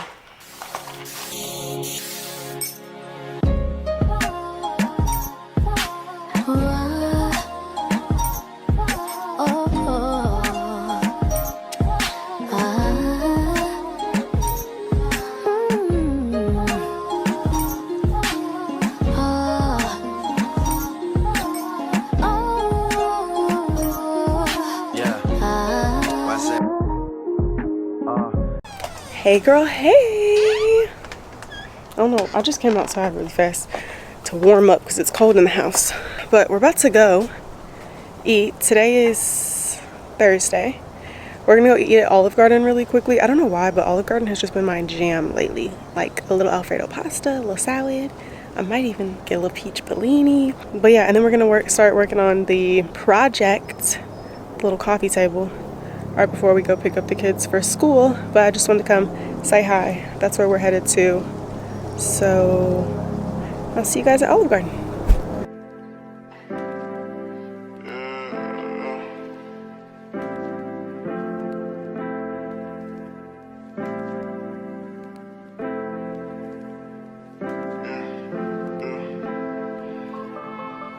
You want to race? What do you want to do?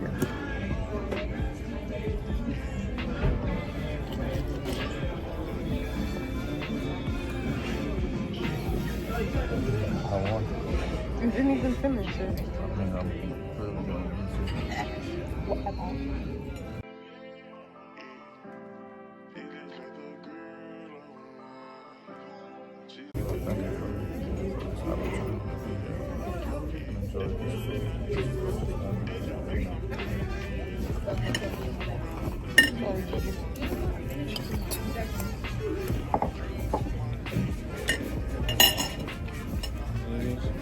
Thank you for my mom, my dad, and the food that we got, and it's good shit, and for the alcoholic and beverages that we got, and thank you for letting me play with my little brothers, and thank you for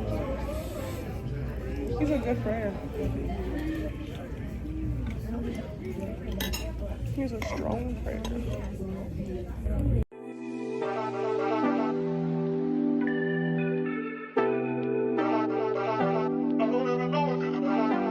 Niggas want me to get ratchet. Niggas want me to attack it. Put the hood on, all they calling me Cassius. Aren't you like Bob Saget? Pretty, I can't pass it. Eating everything, nigga, no fasting. I don't care much you knew me in the past tense. I ain't no Julia Styles, this ain't no last dance. Way past it. Way.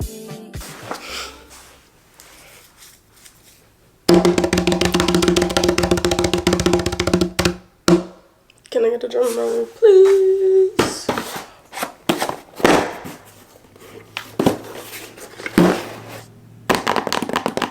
Okay, I'm done playing. Happy Friday! Can you believe it's Friday already? Because I feel like this week was real short. But anyways, gotten a few packages from Amazon.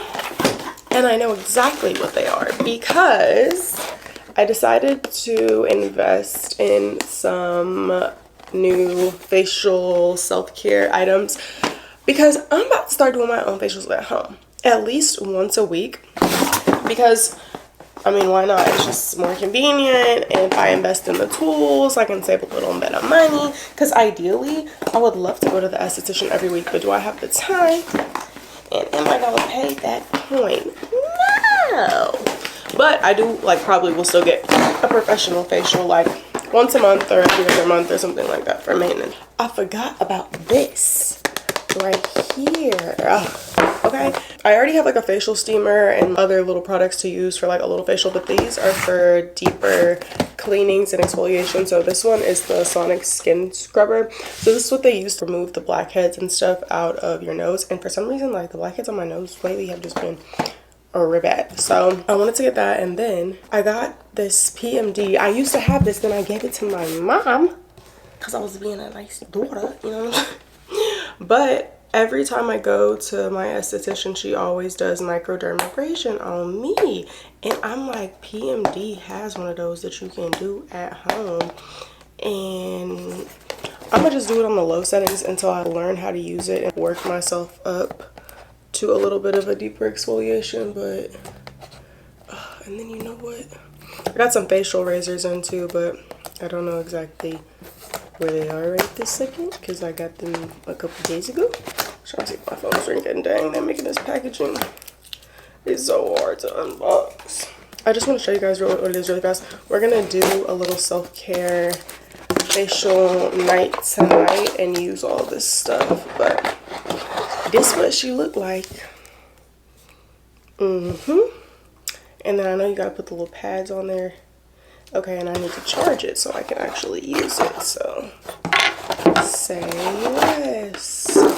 Here go the charger, and here go the different little tips and stuff. I also want to unbox everything because we're about to do a Friday reset. I finally feel like somehow I'm gonna be able to manage to do this whole Friday reset thing, so that's what we're gonna do today. We're gonna get groceries, clean the house, laundry, wash sheets. Yay! This is like a little cover or something. Anyways, child.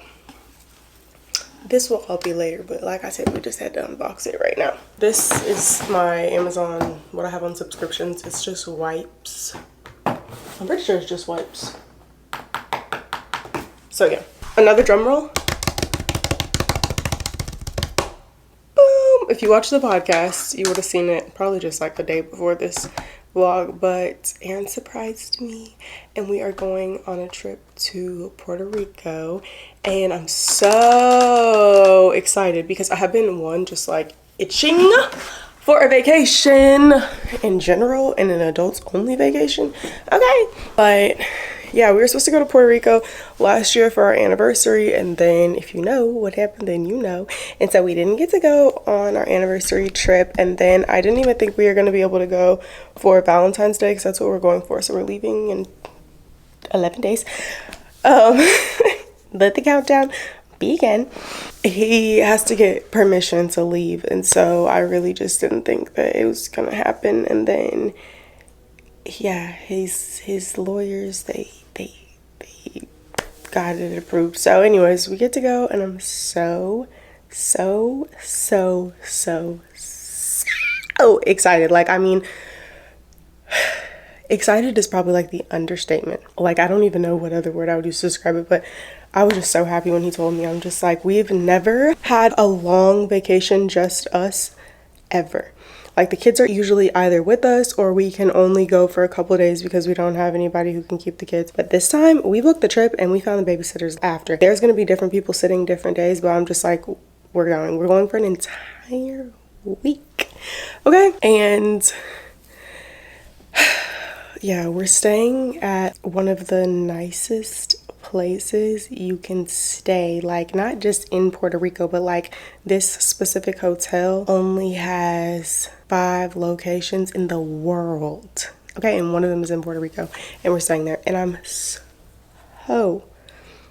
literally so excited. It's just gonna be an experience that I've always wanted to have. You know, our room has a swimming pool and you can walk out to the beach, and it has the nice tub and an outdoor shower. It's just like all of the things, you know. It's definitely my dream vacation. We had to stay in the country, so like, you know, but I feel like Puerto Rico is gonna be a vibe. There's so many cool excursions that I want to do, and I just think it's gonna be so fun. I'm so excited. I already started packing my stuff. Well, not packing, but sifting through my outfits, because I had bought, you guys might remember, I was talking about we were going to Puerto Rico and I had bought different stuff to take, and then we never ended up going, so I still have that. And then I ordered a couple more things because I needed some more swimsuits and stuff. So all of next week, buckle up, because we will be preparing for vacation / like Valentine's Day type of thing. But yeah, we just have a really busy, jam-packed week next week because there's so much stuff that we have to get done before we leave. The kids have events. I have to make sure everything is squared away for them when we do go out of town. What else? We have birthdays. We have a date We're going on a cooking class date next week on Friday. We have a lot of stuff. Like, we have a lot of stuff right now too, like this weekend, and just it's the Super Bowl next weekend too, right before we leave. We got a lot going on. So next week we'll be really busy. Probably take a pause on all the home things. Y'all know we did the coffee table yesterday. We didn't really do the coffee table yesterday, but I'm not gonna tell y'all that in the vlog until y'all see this part. We gonna do it today, but I'm gonna put the clips up there so that way you can still get what you was like, what it was leading up to. But we ended up playing kickball and baseball in the backyard for like an hour before the boys went to basketball practice, and then we just didn't get around to doing it. But I'm just in bliss right now. But also it's hard because it's like whenever I be in real happy, like joyful places, then I'm always like, is the storm around the corner? What is going on? Like, don't let me hold my breath. But no, I just really enjoying. The weather's been nice this last week, and we've been able to just spend a lot of time with the boys outside, riding on the four-wheeler, playing basketball, playing baseball, playing kickball. I'm just living in this full circle moment, and it's making me so happy. Like, I just have so much joy and happiness and sense of peace right now. So I'm gonna cling on to it, okay? Okay. I rebuke the devil in Jesus' name, okay? But anyways, yeah, let me stop babbling. We're going to Puerto Rico. Woo! I'm so excited. I'm literally so excited. Oh my goodness. Okay. I'm not gonna talk about it anymore till next week when we start packing. We're gonna do our reset today. I'm gonna finish up the work, a little bit of work that I have to do this morning, like emails and stuff like that, and then I'll probably end up just working tonight and late at night. We're going out of town on vacation for a week. I have no choice but to, like, you know, grind and, like, you know, really like probably put in some late nights and get work done and stuff like that. So that's probably what I'll just be doing this weekend through next week. But I want to get my house reset. I really want to do a Friday reset because now we have the kids' basketball games on Saturday mornings, and then we have a birthday party to go to on Saturday evening. And Sundays I just like to relax, like put a meal in the crock pot or even take out on Sundays, honestly, because who wants to dirty up their kitchen they just cleaned on Sunday? Not me. So yeah, I'm gonna order groceries and then might maybe try to slide Costco. I don't know if that's pushing it or not. I really don't even like Costco that much, to be honest. So if y'all know any good things to get from Costco, let me know, because I feel like we went crazy the first time because it was our first time buying from Costco. But now I'm like, okay, I can see like what we actually need, what's still in the pantry that they didn't really eat. And personally, I kind of want to try Sam's Club. Like, I don't know, maybe Sam's Clubs have a little bit of better stuff. But yeah, groceries, clean. I want to wash the sheets.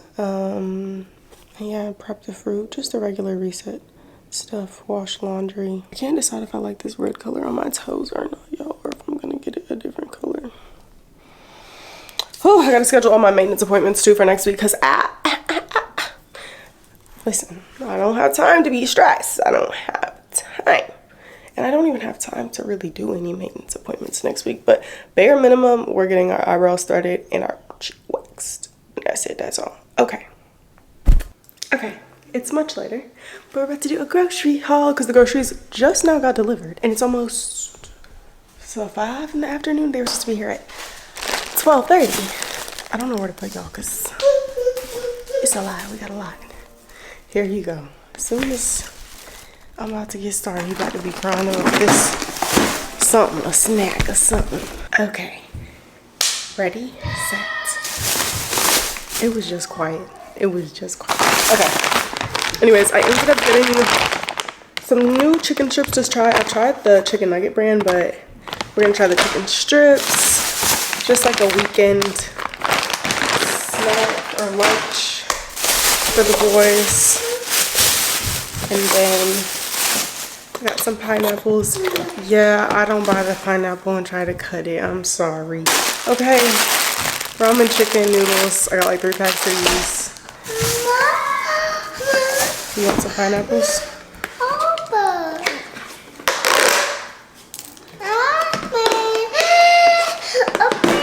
Okay, let me get you a plate. Cereals. Lucky Charms. Cinnamon Toast Crunch. But I got a question. I also got Life cereal. I feel like, have y'all been seeing that trend where the moms make the cereal from scratch? And deep down, do I want to be one of those moms? Absolutely. I mean, who doesn't? Who doesn't want to be one of those moms? But when they be like, my kid wanted Fruit Loops for breakfast, and then they're like, so I got started. How long did they have to wait for breakfast? Did they have a little snack before the cereal? Ain't no way.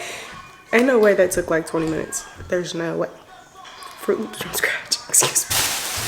Excuse me. I'm not hating though. I think it's awesome, and I love seeing other people who can do that type of stuff. Obviously, I'm not doing that, but that's the only question I do be having. Was they be like, oh, they woke up and they were craving da-da-da-da-da. Like, did they have it the next day? Like, you were like, okay, they requested that someone make it for them the next day. Ain't no way they had the same morning. No way. Okay. Maybe I'm just a hater. Golden potatoes. I love those creators though. I don't want to sound like I'm being any type of way. I watched their videos, okay, especially Nara. Something about her cooking, I would never eat it. It doesn't sound, it's lots of veggies, y'all. No, I don't like veggies. But the way she cooks it in her voice and just the way she likes to take care of her family is just, it's inspiring. Onions. Well, I was going to put some roast in the crock pot, but none of my ingredients came. It's already 5 o'clock, so I can't put it in the crock pot. So we're gonna have to try that again tomorrow. And then Carter has been requesting Lunchables because all of his friends eat Lunchables, I guess, at lunch, whatever. So he's like, can you get pizza ones? And I also got him nacho because I feel like I need to send him with 2.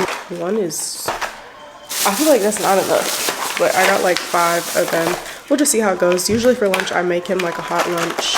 So either leftovers or macaroni or something with a couple of sides, but he keeps begging for a Lunchable. Shrimp ramen.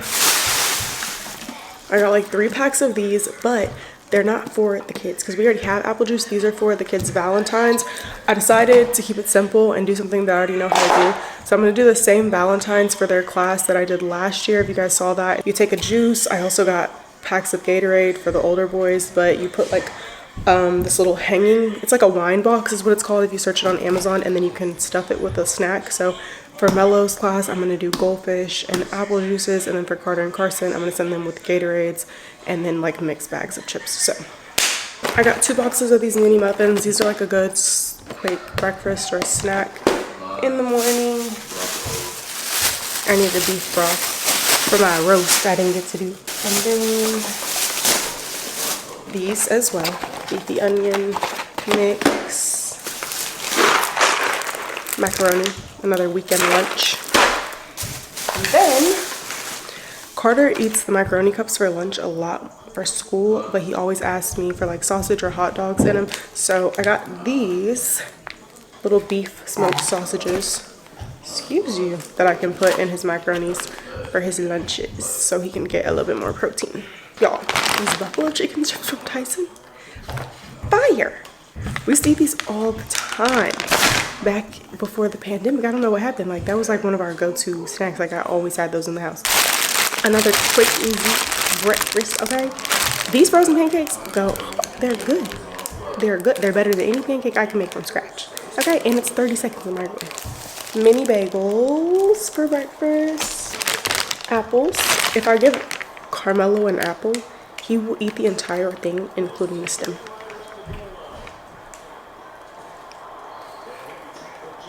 It's really insane. I also got pre-sliced apples because these are a little bit easier for lunch in the morning. If I'm just in a rush, I can put them in Carter's lunch and put a little peanut butter or caramel pack in there for him. And then Carson also likes, the apples will be gone like 2 days. Everybody in the house eats apples, including. And then hot dogs. They better have gave me a good pack of strawberries. And they did. Shout out to her. She deserved her tip, okay? It must be strawberry season or something because I feel like the strawberries have been hitting lately. They've been real dark and juicy. I'm about to start my own fruit garden though. I'm really about to get into my gardening era. Come spring, we're gonna start with like fresh herbs and like small stuff first because I already kind of missed. I think like a lot of people plant stuff in the wintertime and I already missed that obviously. So we're gonna baby steps, but I want to get those raised garden bins with the little arches. Yeah. We're gonna be in our gardening era. Just give me till like March because this month busy, and then well, probably April. Yeah, April, because they're gonna start on the pool in March, and then April we can start our garden. I don't know where I'm gonna put it in the back yet, but anyways, pickles. Carter's like those. These are the breakfast sausages that they eat in the morning. Brown gravy for my roast. Ooh, white Gatorades. These are actually for the house. I got a multi-pack of Gatorades for Valentine's Day. These, I got like 3 packs of those. Okay, let's see what else we have. Just goldfish. More macaroni. These are the cups for lunch. And then I got Sunny D's for that. I don't know about going to Costco again. Let me show y'all one. Like, if I was a food prepper and I was gonna prep meat and stuff, I feel like Costco would be a win. This lighting is horrible. Okay, but anyways, all of this I'm taking to the food pantry to donate because the kids, it's not the regular ramen noodles and it's top ramen, which are not top ramen, cup noodles and hot and spicy. They didn't like it, so they're not eating it. So we're gonna take that to the food pantry and donate that. Pringles, I'm gonna give a little bit more time, but they haven't really been eating the Pringles either, so I'm probably gonna end up eventually taking those if they don't finish those. So we got those in bulk. Didn't really last. Of course, everybody was hype about the candy, and the candy is cool. Like, it's gonna stay for a while. The chips, stale. The Doritos, like, they were stale. The blue chips, they're cool. Carter likes them, but I don't just let him eat them all the time. So it was like, I don't know. I want to maybe try Sam's Club instead, just to see if there's anything else that we will like that we can add to our mix that's different. Because at Costco, I didn't really see anything besides the chicken wings I got from Costco were good. And that's about it. We got spring rolls from there, weren't good, very good. It was just, wasn't giving. So, anyhow, I'm out of breath for some reason. I don't know why. Ooh. We had Taco City Imas for lunch. They have the best lemonade and the best rice. But the rest of the food today wasn't hitting. I don't know why. But excuse you.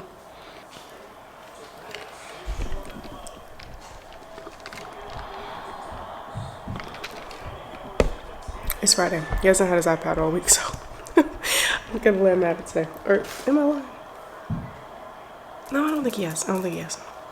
I've been trying to keep them on iPad on the weekend, and then they only really watch TV for like maybe an hour or two, because they were playing outside, but it's raining, so they came in. But they usually play outside, and then or they have practice or something, so they really haven't been spending too much time on the electronics. But today's Friday, baby, and I'm tired, and I still want to go upstairs and do like my little at-home facial and all of that. So I'm gonna put the groceries away really quickly, and then we're gonna go upstairs. We're gonna do that because I want to go to sleep early tonight, or at least be in bed. I don't know why. I'm just kind of feeling like, you know, it was not a good ride earlier in the week, and now well, I stayed up till 2 a.m. last night, so that's really why I'm tired. But and the boys have basketball in the morning, and I need to find their uniforms and all that. So, and I need to flip my comforter.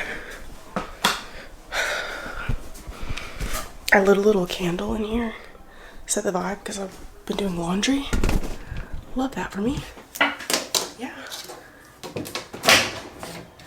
One thing I hate is drying a duvet, because it's gonna take like 10, 90-minute cycles to get it dry.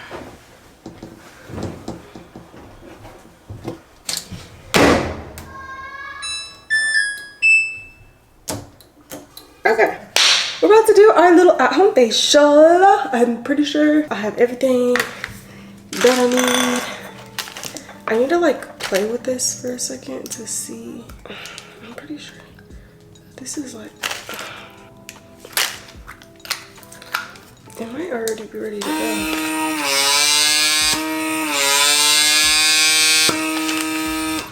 Okay. It's loud, Joe. I feel like I should have got some water, but facial steamer, come on, girl.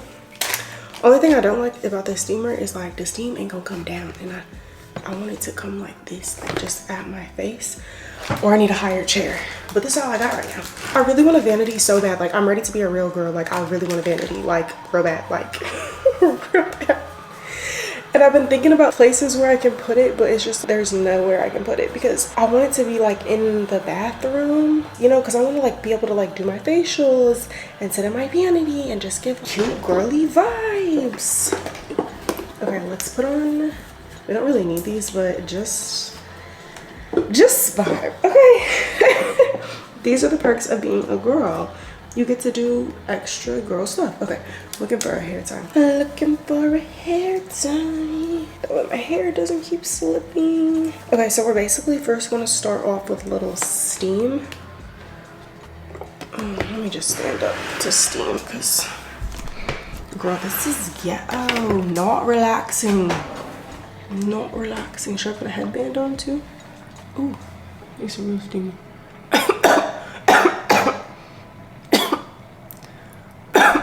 Jeez Louise. Maybe I need to back up a little bit. We're about to do like an in-depth facial too, so like just get comfortable, okay? I'm about to show you DIY little facial. Okay, we're gonna steam and kind of like oil cleanse at the same time. So this is the oil cleanser I'm gonna use because this is the one I have from Tatcha.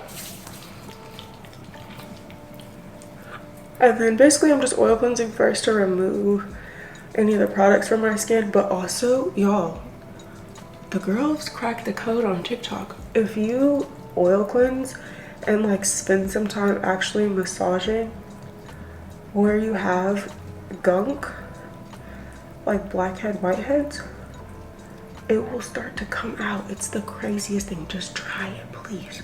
Mine are not usually, like sometimes if I can get one, I'll show y'all. But it's like mostly my nose area where they come out at. Dang. I can feel it, but I can't see it. Okay. Cleansing the rest of the face. I really need to cleanse my edges.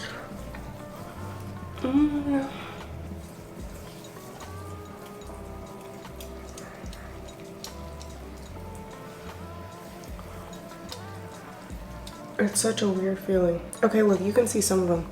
You gotta look real close. Do you see it on my finger right there? Those are little blackheads. They be coming out. It's crazy. Now I'm not gonna be like rinsing my face by splashing it with water. I'm gonna use hot towels and like rinse the products off, so.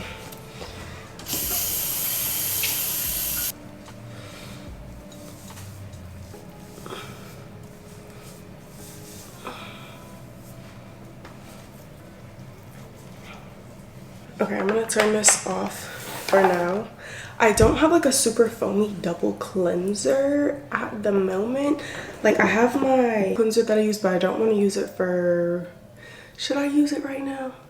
I don't want to because it's a little harsh. It's a little drying and we're already gonna be doing a lot of exfoliation. So I think I'm just gonna go to this next step. So when I go to the esthetician, she usually does a double cleanse, like an oil cleanse and then like a little foaming cleanse just to make sure everything's off my face. And then she goes in with like a chemical exfoliant and like, I don't know. This smells so good. Oh my god. I wish I had like a cute little brush. I feel like I do, but I just don't know where it's at. And am I about to look for it? No, but you know, it's the thought that counts for me. Oh, bring this mirror closer. Anyways, you want something that is a chemical exfoliant, so like it obviously exfoliates your skin. So I'm just gonna use this Fendi Cherry AHA. I think this is the AHA BHA mask. Oh, this kind of stings. Oh, this kind of stings a lot. Excuse me. My skin's on fire. My skin's just really sensitive too. So we'll see. It kind of looks like this when she puts it on my face too. It's just like this thin, clearish or tinted. Anyways, you just let it sit for like 5 minutes or less. So I'm gonna let it sit for like 5 minutes while I steam my face, and then we're gonna wash it off, and then we're going to dermaplane, and then we're going to scrubby dub our pool. Well, actually I'm gonna do this first. This little thing to use to get your little blackheads out and stuff, and then we're gonna do this. So I need something on my lips because they're dry. I want to try this on my Fridays. Lip oil. Why was I trying to be a lippy girl? Now everybody's coming out with lip products. Like, is that just the thing to do right now? First it was topicals, Saltaire, Naturium, Elf. I'm like, hold on. You got the Dior's, you got the Glossier. Like, there's just too much going on here. I don't think I'll be able to try them all, but I do want to try the Summer Fridays lip oils. Ooh, I should have got some like little Q&As. Or not Q&As, some questions to do while I was doing this. I feel like everybody always asks me the same questions though. Ask me something you ain't never asked me about, okay girl? Let's get deep. Let's talk about childhood trauma. Let's talk about not when are we having another baby. We're not, okay? No, but for real. Is there anything I need to decompress about? I don't really feel like there is. I always have something to say. Listen, the Lord is gonna put something in my mind. Okay, I'm gonna say something. But right now I just can't think of nothing. That's weird.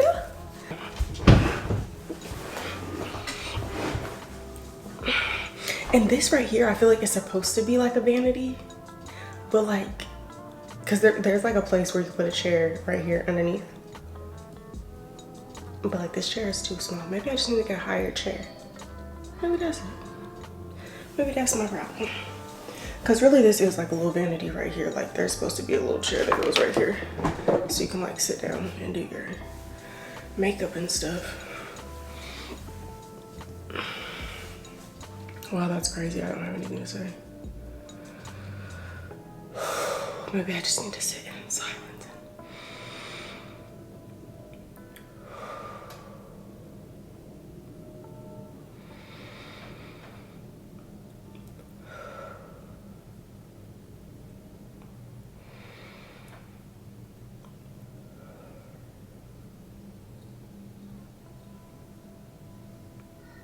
I don't have my phone or anything, but I don't want to get on my phone because my phone made me stay up till 2 a.m.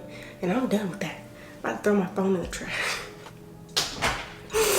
I'd be so mad when I stay up way too late, but in my defense, I was doing a little trip planning and getting some stuff for our trip because we need to order everything that we need like right now because we're leaving in 11 days. I need to take this out because I can't find the other piece that goes there. I want to go to like a little Dallas ear jeweler place and like have them like customize my ears with like different jewelry pieces because I have 4, well my 4th hole I think is closed up now, but I have 4 holes here. I have a cartilage piercing here and then I had 4 here, but I think my 4th is closed up over here too. I wonder if my 3rd hole on this ear is still open. It might be. I used to pierce my ears with thumbtacks when I was in middle school. So if that doesn't tell you I had a traumatic childhood, I don't know what will. No, I'm kidding. And actually it was so funny. We tried to pierce my best friend's lip with a thumbtack once. Oh my, worst idea ever. I don't know why. She was out of her mind. I don't know why. It was me and one of my other friends at the time. I don't know why she let us do that. That was insane. Like an ear is one thing, your lip. And she has big lips too. I was like, ain't no way. And I don't know, her mom would probably have killed her if she would have seen her with a lip piercing in the 6th grade. Ooh, and then it was funny too, cause like, let me tell you, I'm gonna tell y'all about me and my best friend. Hold on.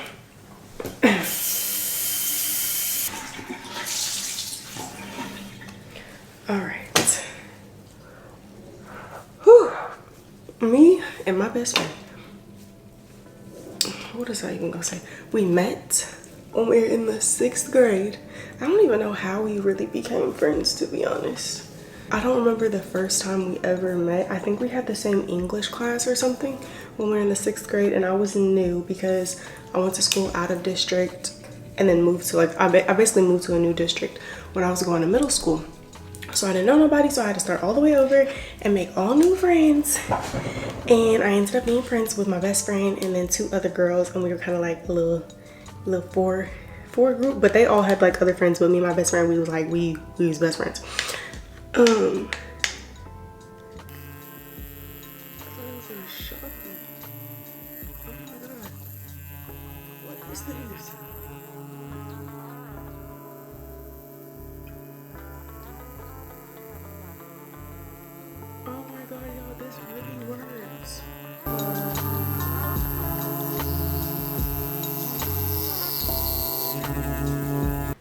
That was crazy. Anyways, it was working at first, and I don't know what happened. Like, it was like getting the gunk out, but maybe it just can only go like get so much, and that was all it could get. I don't know. I'm gonna turn the steamer back on so I can like steam my face, and then I'm gonna try to get out some of my blackheads with this little thingies that are in my nose, because it's really driving me nuts, and I don't want to have no blackheads while I'm at Puerto Rico with no makeup on. I want clean, snatched pores. But anyways, yeah, me and my best friend, just like a little breakout from my hair. We met in the 6th grade. We literally became inseparable. We lived not in the same apartment complex, but we lived close by each other, so we used to always walk to each other's house, and then we became friends, and then our mom started letting us sleep over at each other's house, so we was always spending at each other's house. Fast forward, we stayed friends like forever. Like, we just always lived pretty close to each other. And then 8th grade year, her mom moved her away to another school, and they got a house, and they lived in the colony. And you know, at that time I was living with my mom, and so my mom didn't really take me anywhere, so I didn't have a way to like get over there, so I only went over there ever so often, and she only came to see me like one time. And it was so sad because we were best friends. Was it 8th grade year, or was it? No, I don't think it was, because we finished out 8th grade year together. I think it was freshman year going into high school, but we obviously stayed in contact. And then she came to stay with me after summer break, or I think, yeah, summer break. She came to stay with me, and it was like a surprise. Like, I don't remember how she got there or why she was coming. I don't know if our mom surprised her or what, but she was coming to stay with me for summer break. And she didn't live that far. She lived like 20 minutes up the road, but you know, when you're a kid, you can't go nowhere, so that was far. So anyways, she came to stay with me, and then like she never left. Her mom came over one day and just asked my mom like, hey, is it okay if she lives here with you for a couple of months? Because her mom was just like either trying to transition jobs or like get back on her feet or something. I don't remember exactly the situation. And then she literally ended up living with me for like, I think for 3 years up until our senior year. And then I had to move out of my mom's house at one point. And so when I moved out of my mom, she was obviously living with me, so she moved out with me, and we were living at my grandma's.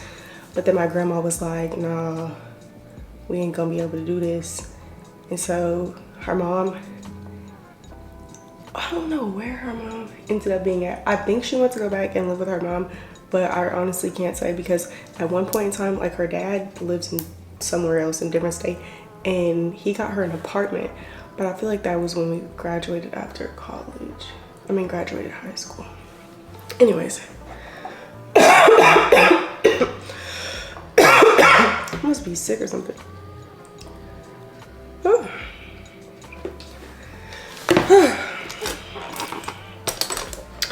But yeah, that nose be hurting, boy. And ooh, I can't inflict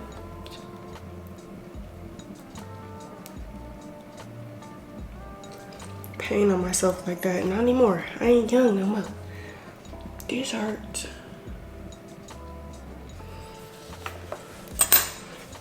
Okay, now I don't want to cry, and they all didn't even come out. So sad. I'm trying to think what I want to do first. If I want to do these. Excuse me. I think we'll do this first, because that's what we did last time. We did this, and then we did this. And this is supposed to be on dry skin. My skin's dry right now, so.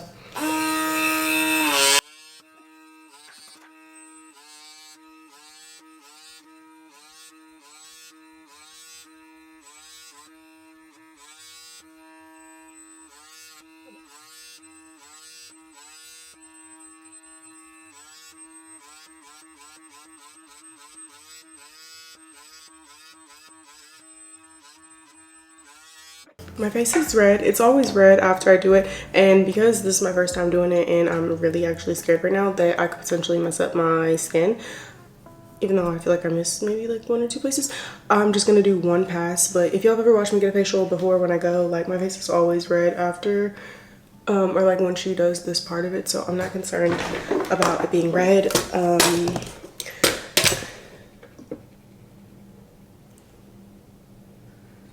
Now, if anything else unpleasant happens after this, lesson learned. But I think it's gonna be fun.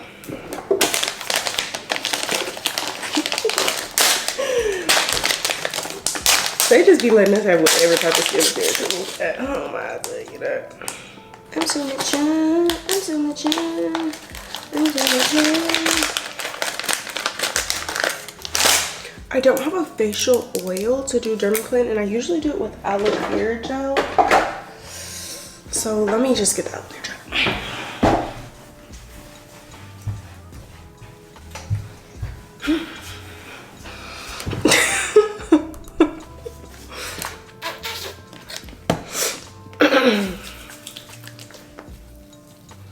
I don't know why I always put it all over my face, even though I know it's gonna dry up after I do one side. Ooh, I'm hoping this is gonna be oddly satisfying. I don't know why it keeps defocusing, but if you could please stop doing that, that would be great. Thank you. Thank you.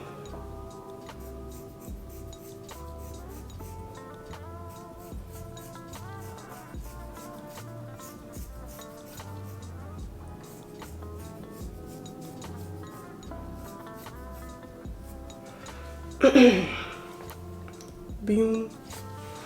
Honestly, I don't care what anybody says. If you have never shaved your face before, please don't ever do it, because they be lying. The hair, it definitely grows back faster and thicker every single time. And whoever said it didn't is a lie. Cause like I get little black hairs now on my face that I never got before I started doing dermaplane ever. Like in black. I'm gonna get laser hair removal on my face, cause what?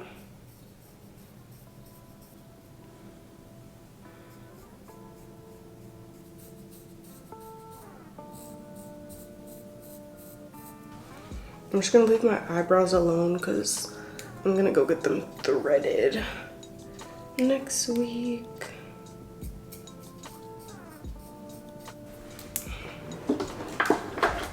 Okay, now I'm gonna rinse with my cute little sponges.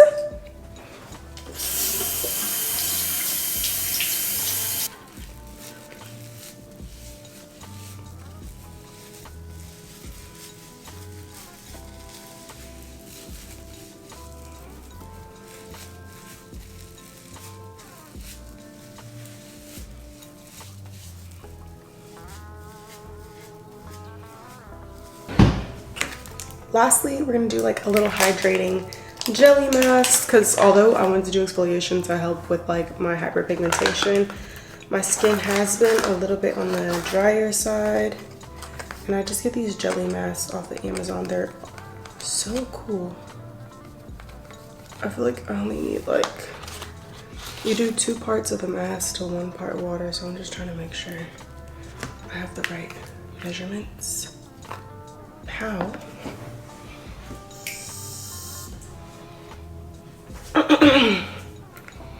I low-key lost my little mixer and the brush that came with it, so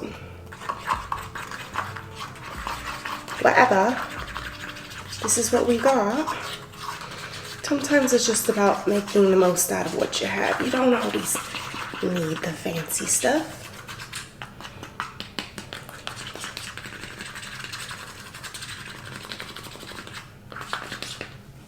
I'm trying so hard to mix it. It's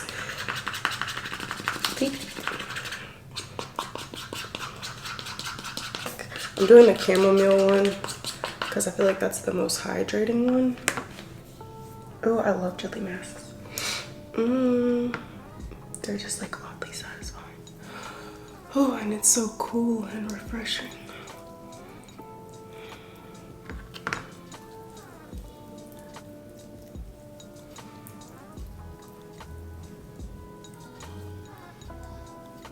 I want to give Aaron a facial. He said I could, but he's about to go to my little brother's basketball game. And I'm just gonna stay home with Judah because he was acting a fool when we went last time. He was trying to jump out on the court every 5 seconds. He would not sit down. So I'm just like, nah, we just gonna stay at home. Please, somebody recommend to me. I know one person recommended the Belief eye cream, but I need something that's really gonna help my eyes. Like, ooh, I do not want my eyes to start aging. Or I'm gonna get Botox immediately. Immediately. Lovely. This is so much fun. Being a girl. Being a girl. Oh my God. I used to hate being a girl when I was younger, and now that I'm older, I enjoy it so much more because like this. What? Yeah, facial. Night in. I'm just gonna be probably folding laundry. And I want to start that new show on Netflix. I don't know if it's new or it's just like trending, but it's like Love on the Spectrum, and it's autistic and special needs young adults who are starting to date. And every single TikTok I've seen, like the clips, I've been crying. Like, what? That one little boy on there is so sweet. He's praying and he's like, I pray wherever my mom is, she's safe right now. I just bawled. I'm like, I hope my kids pray for me like that. I hope they love me enough to pray for me like that. Oh, something you should ask your kids, and don't wait because you think they're too young. Ask them now. Ask your kids what you could do to be a better mom, and they're gonna give you a real answer, and you're gonna be like, and then reevaluate. And then so I was talking to Carter about it yesterday because we were in the car, and I was like, what could I do? I'm just checking in with him. I'm like, what could I do to be the best mom to you? And he was like, when brothers are fighting and hitting, you can ask in a nice way for us to not hit or to not fight. And I was like, okay, I'm just listening. In my head, I'm thinking, you don't listen the first time when I ask you nicely, you never listen. And I'm saying, but I'm not gonna say that to him. I'm just like, okay. And so then Aaron asked him, he was like, so what he was basically just asking him the question in reverse because, you know, he's on the opposite end of it and parenting and all of that. And as much as we try to be like, I feel like we're very gentle and patient with them, and they do a lot, and the most they probably get in trouble is when they hurt each other and like hit each other intentionally, like really hard, and try to hurt one another. Carter said something like, I can listen the first time, or like he knows what he's supposed to do, but it's like you just choose not to do it. But it's just like, we know what to do as adults too. We know what's the right thing to do, but we don't always choose to do it. So it's just like, you have to have grace both ways. And I'm learning to just train myself to always say something positive rather than negative. And with my oldest, it is so hard. He is the most pessimistic child I've ever met, and I have no idea where he gets it from, because in our house we don't talk down on ourselves, we don't talk down on each other. Like, that's just not a part of Aaron and I's like everyday vocabulary. So I don't really know where he picks it up from, but he's just always like, he gets super frustrated if he's not immediately really good at something. He'll want to give up if it's not exactly his way. And I think it's just his age too, and like he's the oldest and those type of things. But he gets mad and he'll be like, I hate you guys, I don't want to be a part of this family, like over not hitting the baseball first. Like, it's it's just like, it's so dramatic and it's so intense, and it's like all the time.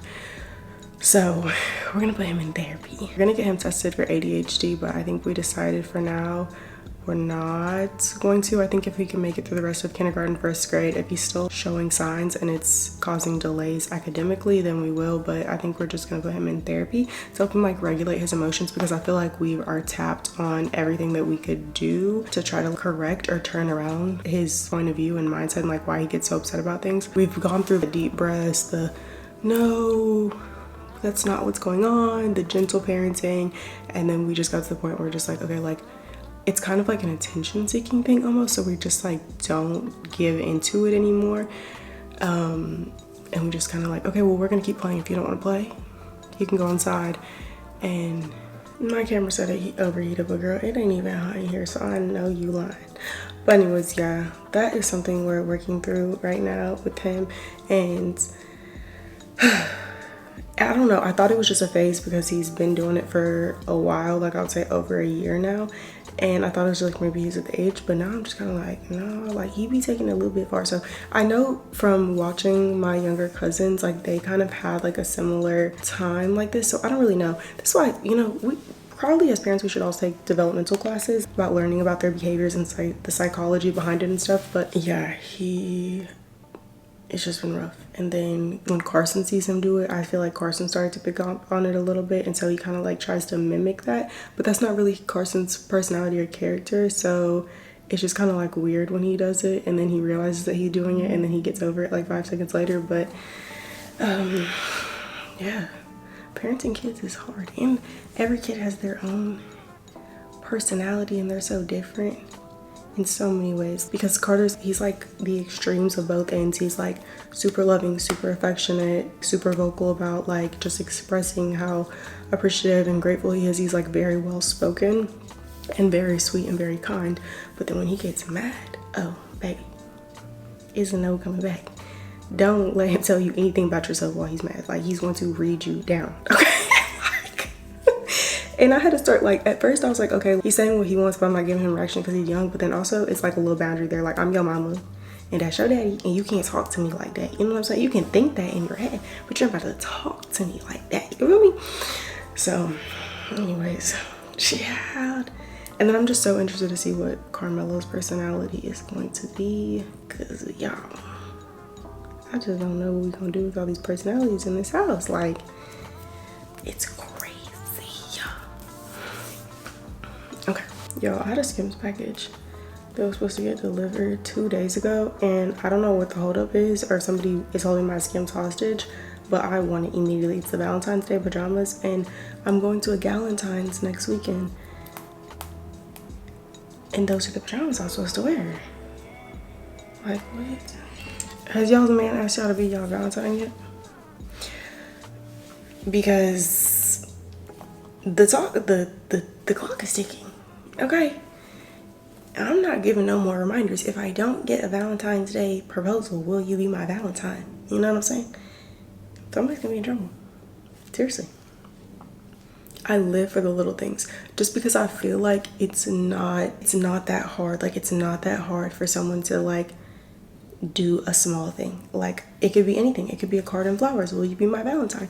Like, it's insane that we get on the internet and we see other people's mans do it, and then we think, or some people think, oh, that's like unrealistic. Like, and I get it when it's like all the, you know, things that is expensive and all that, but every man who has a woman can take 5 seconds out of his day to pick up some $5 flowers from Trader Joe's and a little card, a something, and say, will you be my Valentine?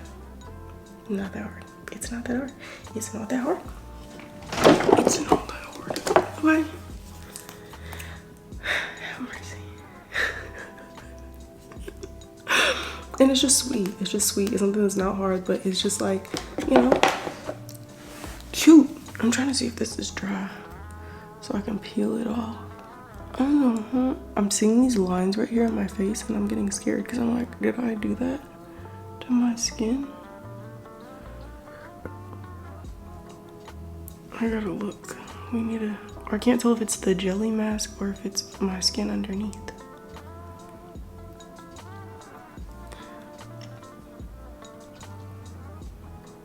I need to get Botox immediately. Oh my goodness.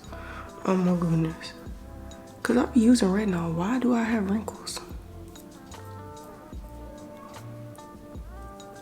I know they're not out there playing in the rain. I'm pretty sure they are. This is like so satisfying. I'm like a huge picker, and like, I don't watch ASMR, but if those pimple popping, oddly satisfying videos or extractions come across my page, I'm gonna be stuck for hours. I should make it a little bit thicker next time. That way it'll like peel off in one slab. Like, you can just like pick it up and lift it off your face. Well, it all has to be connecting, and I can't close my eyes and put it on myself, so I guess not.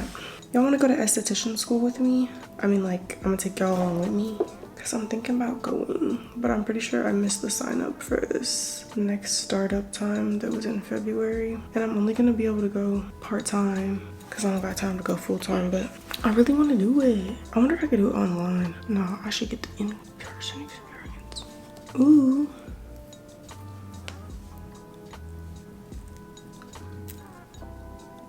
Ow. Should I just rinse it with water at this point?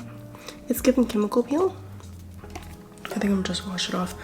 I'm about to go hop in the bath to finish off these self-care vibes, and then I'm just gonna like slather my face in snail mucin, moisturizer, and aquaphor for the night.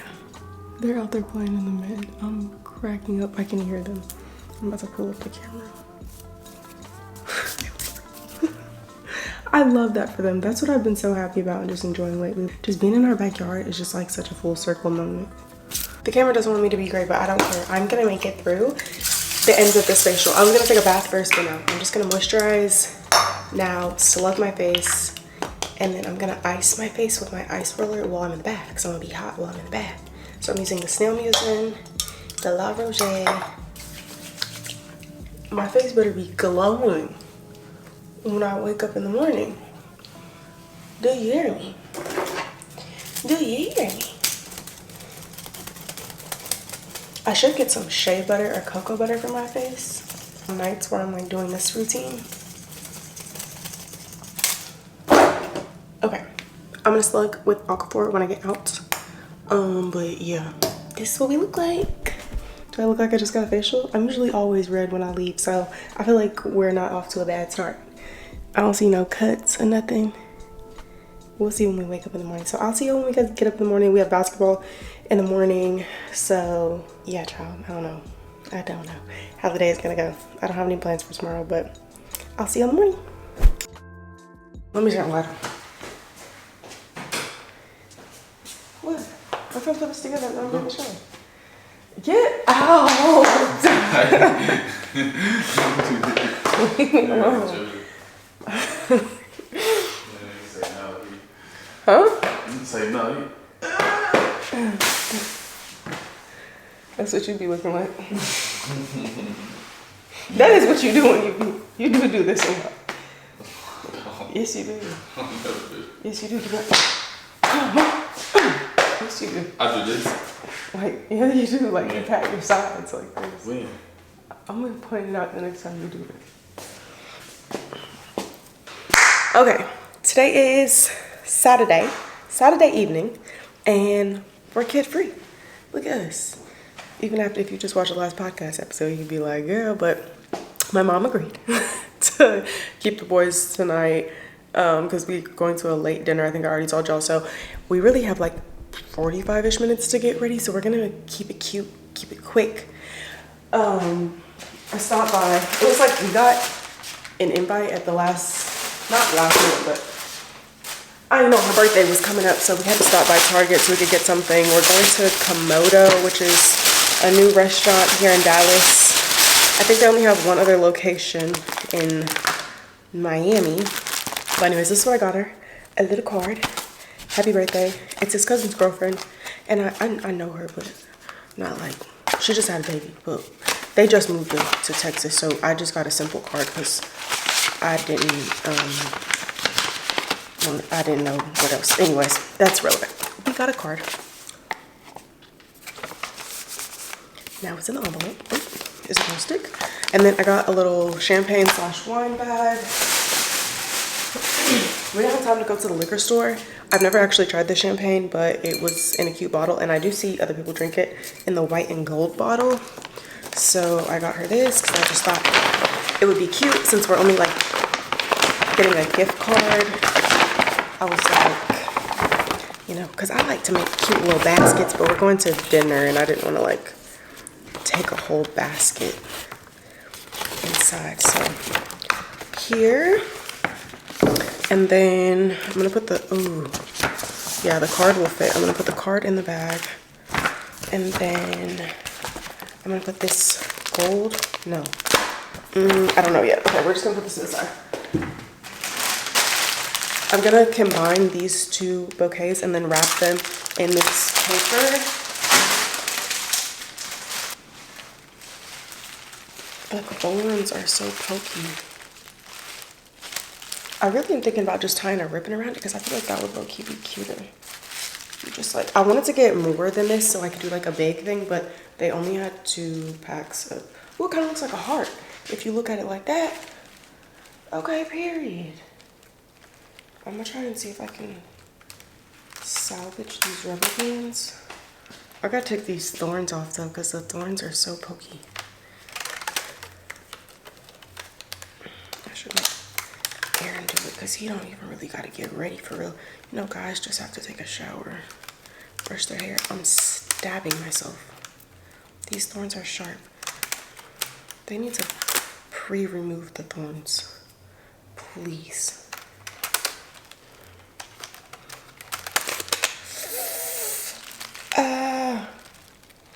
I don't want to be bleeding.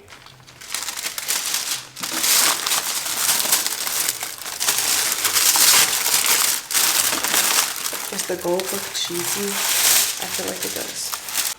Okay, I don't have ribbon, but I have this gold tape. I feel like gold tape looks better than a rubber band. Boom! It doesn't really look like a heart so much anymore, but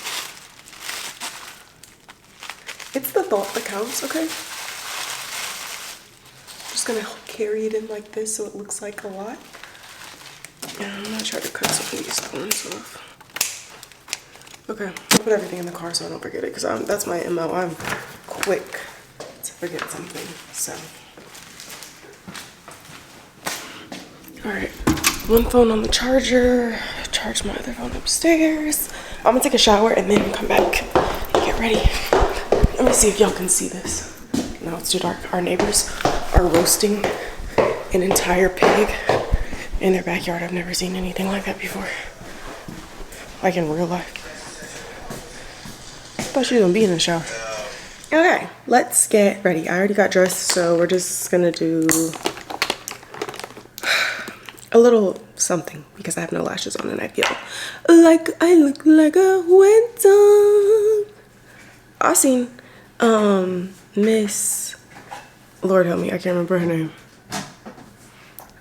She has kind of a like different name. Anyways, one of the vlog moms on TikTok, and she mixed her Ilia like skin tint that has SPF with it with the Drunk Elephant bronzing drops and then blended it as foundation. And I was like, oh, that's kind of cute, but I don't need SPF because it's nighttime. So I'm gonna try it with the Yummy skin tint. That's probably too much. Because remember last time, well, if you watch my Get Ready With Me, I was like, I feel like it could be a little bit more like bronzy, a little bit more dewy.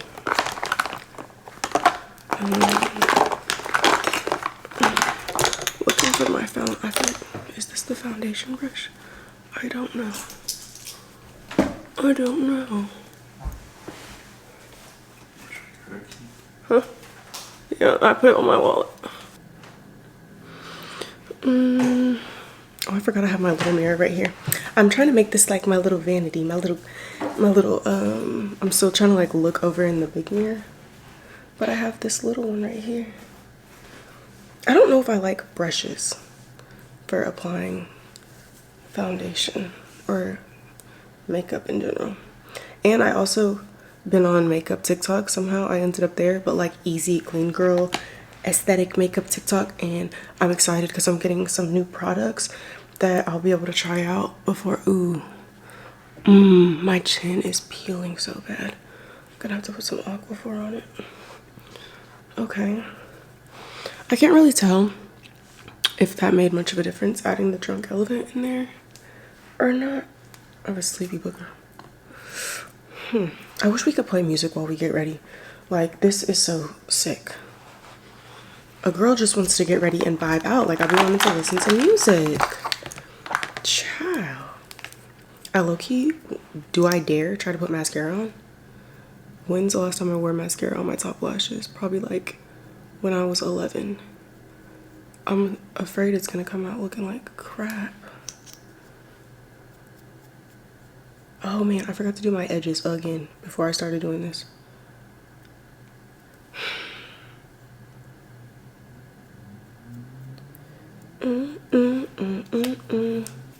Rare Beauty Brow Gel. It's a slay. I kind of been digging like a little bit of a brushier laminated brow look. Also, I'm not using the Refi primer because I feel like it made my face break out.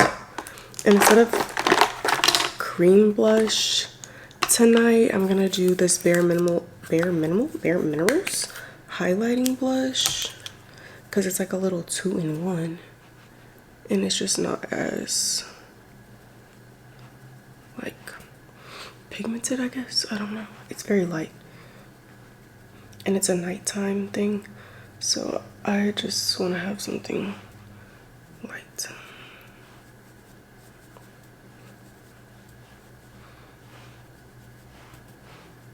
I like when my eyelids are shiny. I got this new liquid eyeshadow, or I shouldn't say I got it. Now my eyebrows are all white. Lord help me. But I'm gonna order it. It's like the Armani Fluid Eyebrow, liquid eyebrow. I'm gonna have to redo my eyebrows. Because one thing I can't have is an ashy looking brow. Because I don't go back in with my any like color or pencil. I know somewhere a makeup girl is screaming. It's like, why am I fighting for my life every single time I do my little 5-step, not even real makeup look? I need to do my eyebrows so bad, it's getting ridiculous. Okay, I can see myself a little bit better, or like more up close. I need to get like a mist because I want like a dewy look tonight. Not really matte, but I think I'm still just gonna set it with setting powder just because. And then y'all, I feel like I should do a little bit more pink on my cheeks, just like a little bit. This is like the darker pink color. I think I went too high. Whatever. Yeah, just a little color. Okay, yeah, it's a little bit brighter. Everybody be smiling when they do their blush. I'm definitely hitting the wrong parts of my cheeks. I'm screaming. I need to start smiling because that is the wrong part. I can't wait to get skinny, y'all, so I can see what my skinny face looks like, because I don't know about anybody else, but I'm getting sick and tired. Like, I'm getting sick and tired of feeling like not confident to like wear the clothes that I want to wear. And like, I think I'm finally to that point where I'm like, okay, I'm actually gonna get in the gym and I'm gonna get like skinny because I'm tired of this, Grandpa. I'm tired of this. Y'all, I got this new thing. I don't know where it is and I'm so sorry. I got faux freckles and I want to wear them tonight, but I don't know what. Okay, hold on, because I feel like it was up here somewhere. Is the camera in or out of focus? I can never tell because I'm literally blind as a bat, but I refuse to wear glasses. Okay, this part you pop out. Okay, and then it makes a mess everywhere, so just like be cautious. But I'm wearing black, so it doesn't matter. But I wouldn't do this if I had clothes on because it literally is gonna splatter everywhere. If I mess this up and I already do my skin, I'm gonna be pissed if I have to start all over again. But I feel like it's gonna be okay. It's gonna be okay. It's because it's so cute. Okay, ready?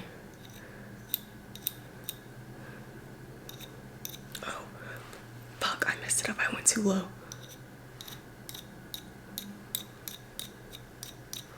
Aaron's gonna be like, what the hell are you doing? You have to like practice because it's hard.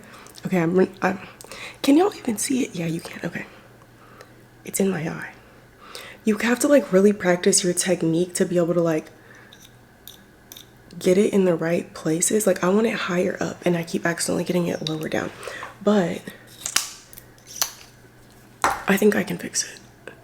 Except for the fact that I got it in my eye. Okay.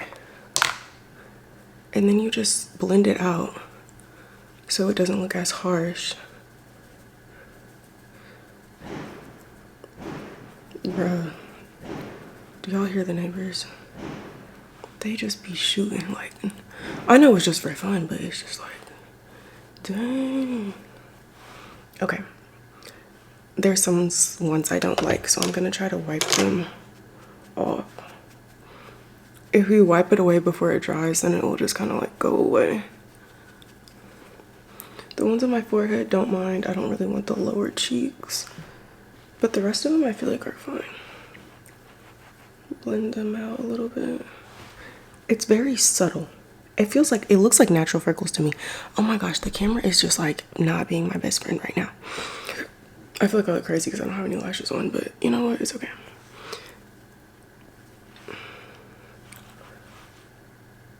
I don't know if this looks good or not, but we're just gonna rock with it.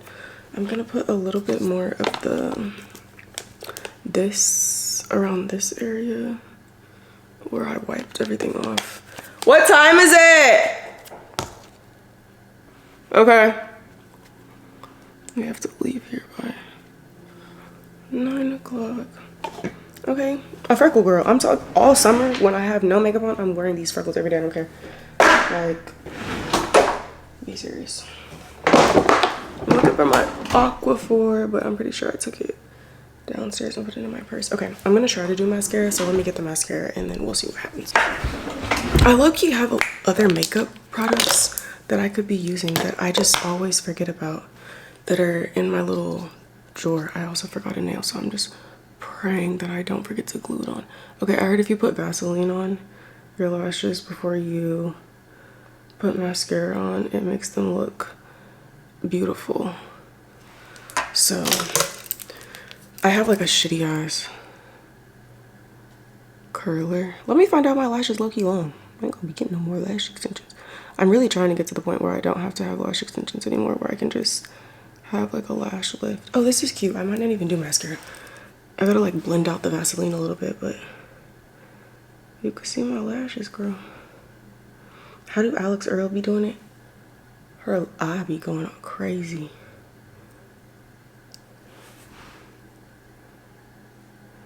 Take a bougie ass to Rodeo, let it get. I just feel like they're not gonna stay curly. Okay, hold the thought, hold the thought. I'm gonna regret this so much when I wake up in the morning, how dirty I just got this entire bathroom. Okay, let me find out I got a little lash. Look how long that lash is. I mean, I wasn't expecting that. Now, are they full? No. I'm scared to put the mascara on. I'm just gonna do a light layer because I have this YSL mascara and I've never really got to use it. I just gotta start getting a lash serum. Because I used the Grande lash on my bottom lashes a long time ago and my bottom lashes are pretty long. This is kind of cute. Okay.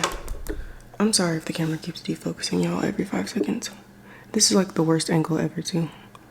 I look like a potato on the camera. Aaron's probably gonna be like, what is on your face when he sees all these freckles all over my face? I don't care, I like it. I think it's cute.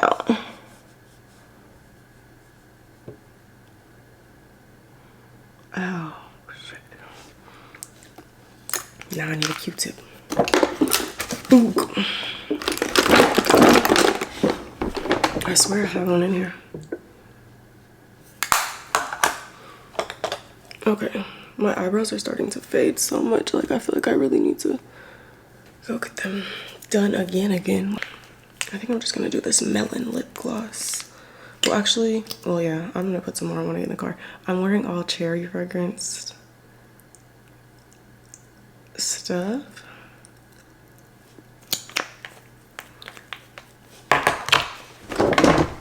I'm pairing this with Cherry Something by Tom Ford. Let's go see. I switched out my shower products to the cherry scented ones. I'm pretty sure it's I said Tom Ford, why'd I lie? It's Kaoli Love Fest in the cherry scent. Put this in my purse, get a press on, and then I think we're ready to go. I really wish there was better lighting in here because I feel like I can't see what I actually look like because the lighting is so bad. How does it look? Y'all be honest with me, because I'm gonna walk around the house looking like this one time, but if y'all tell me I look a fool, I'm not gonna do it again. Okay? I'm not gonna do it again. My baby hairs are gonna be my demise. Okay. This is it. We're leaving. I gotta switch bags really fast. So hurry up. Go downstairs. Trying to get to the bag. We on the same page, you the same way. Only keep the fam around me. So let me know what it's gonna be. I don't plan on getting no sleep while we doing our thing, moving too fast. Candy paint with the windows all black, seats creme brulee. What they gon' say? With the top down, screaming money and a thing. And we up till 6 in the morning. When the sunrise, we'll be on it. Boy, I got pride, all so loud.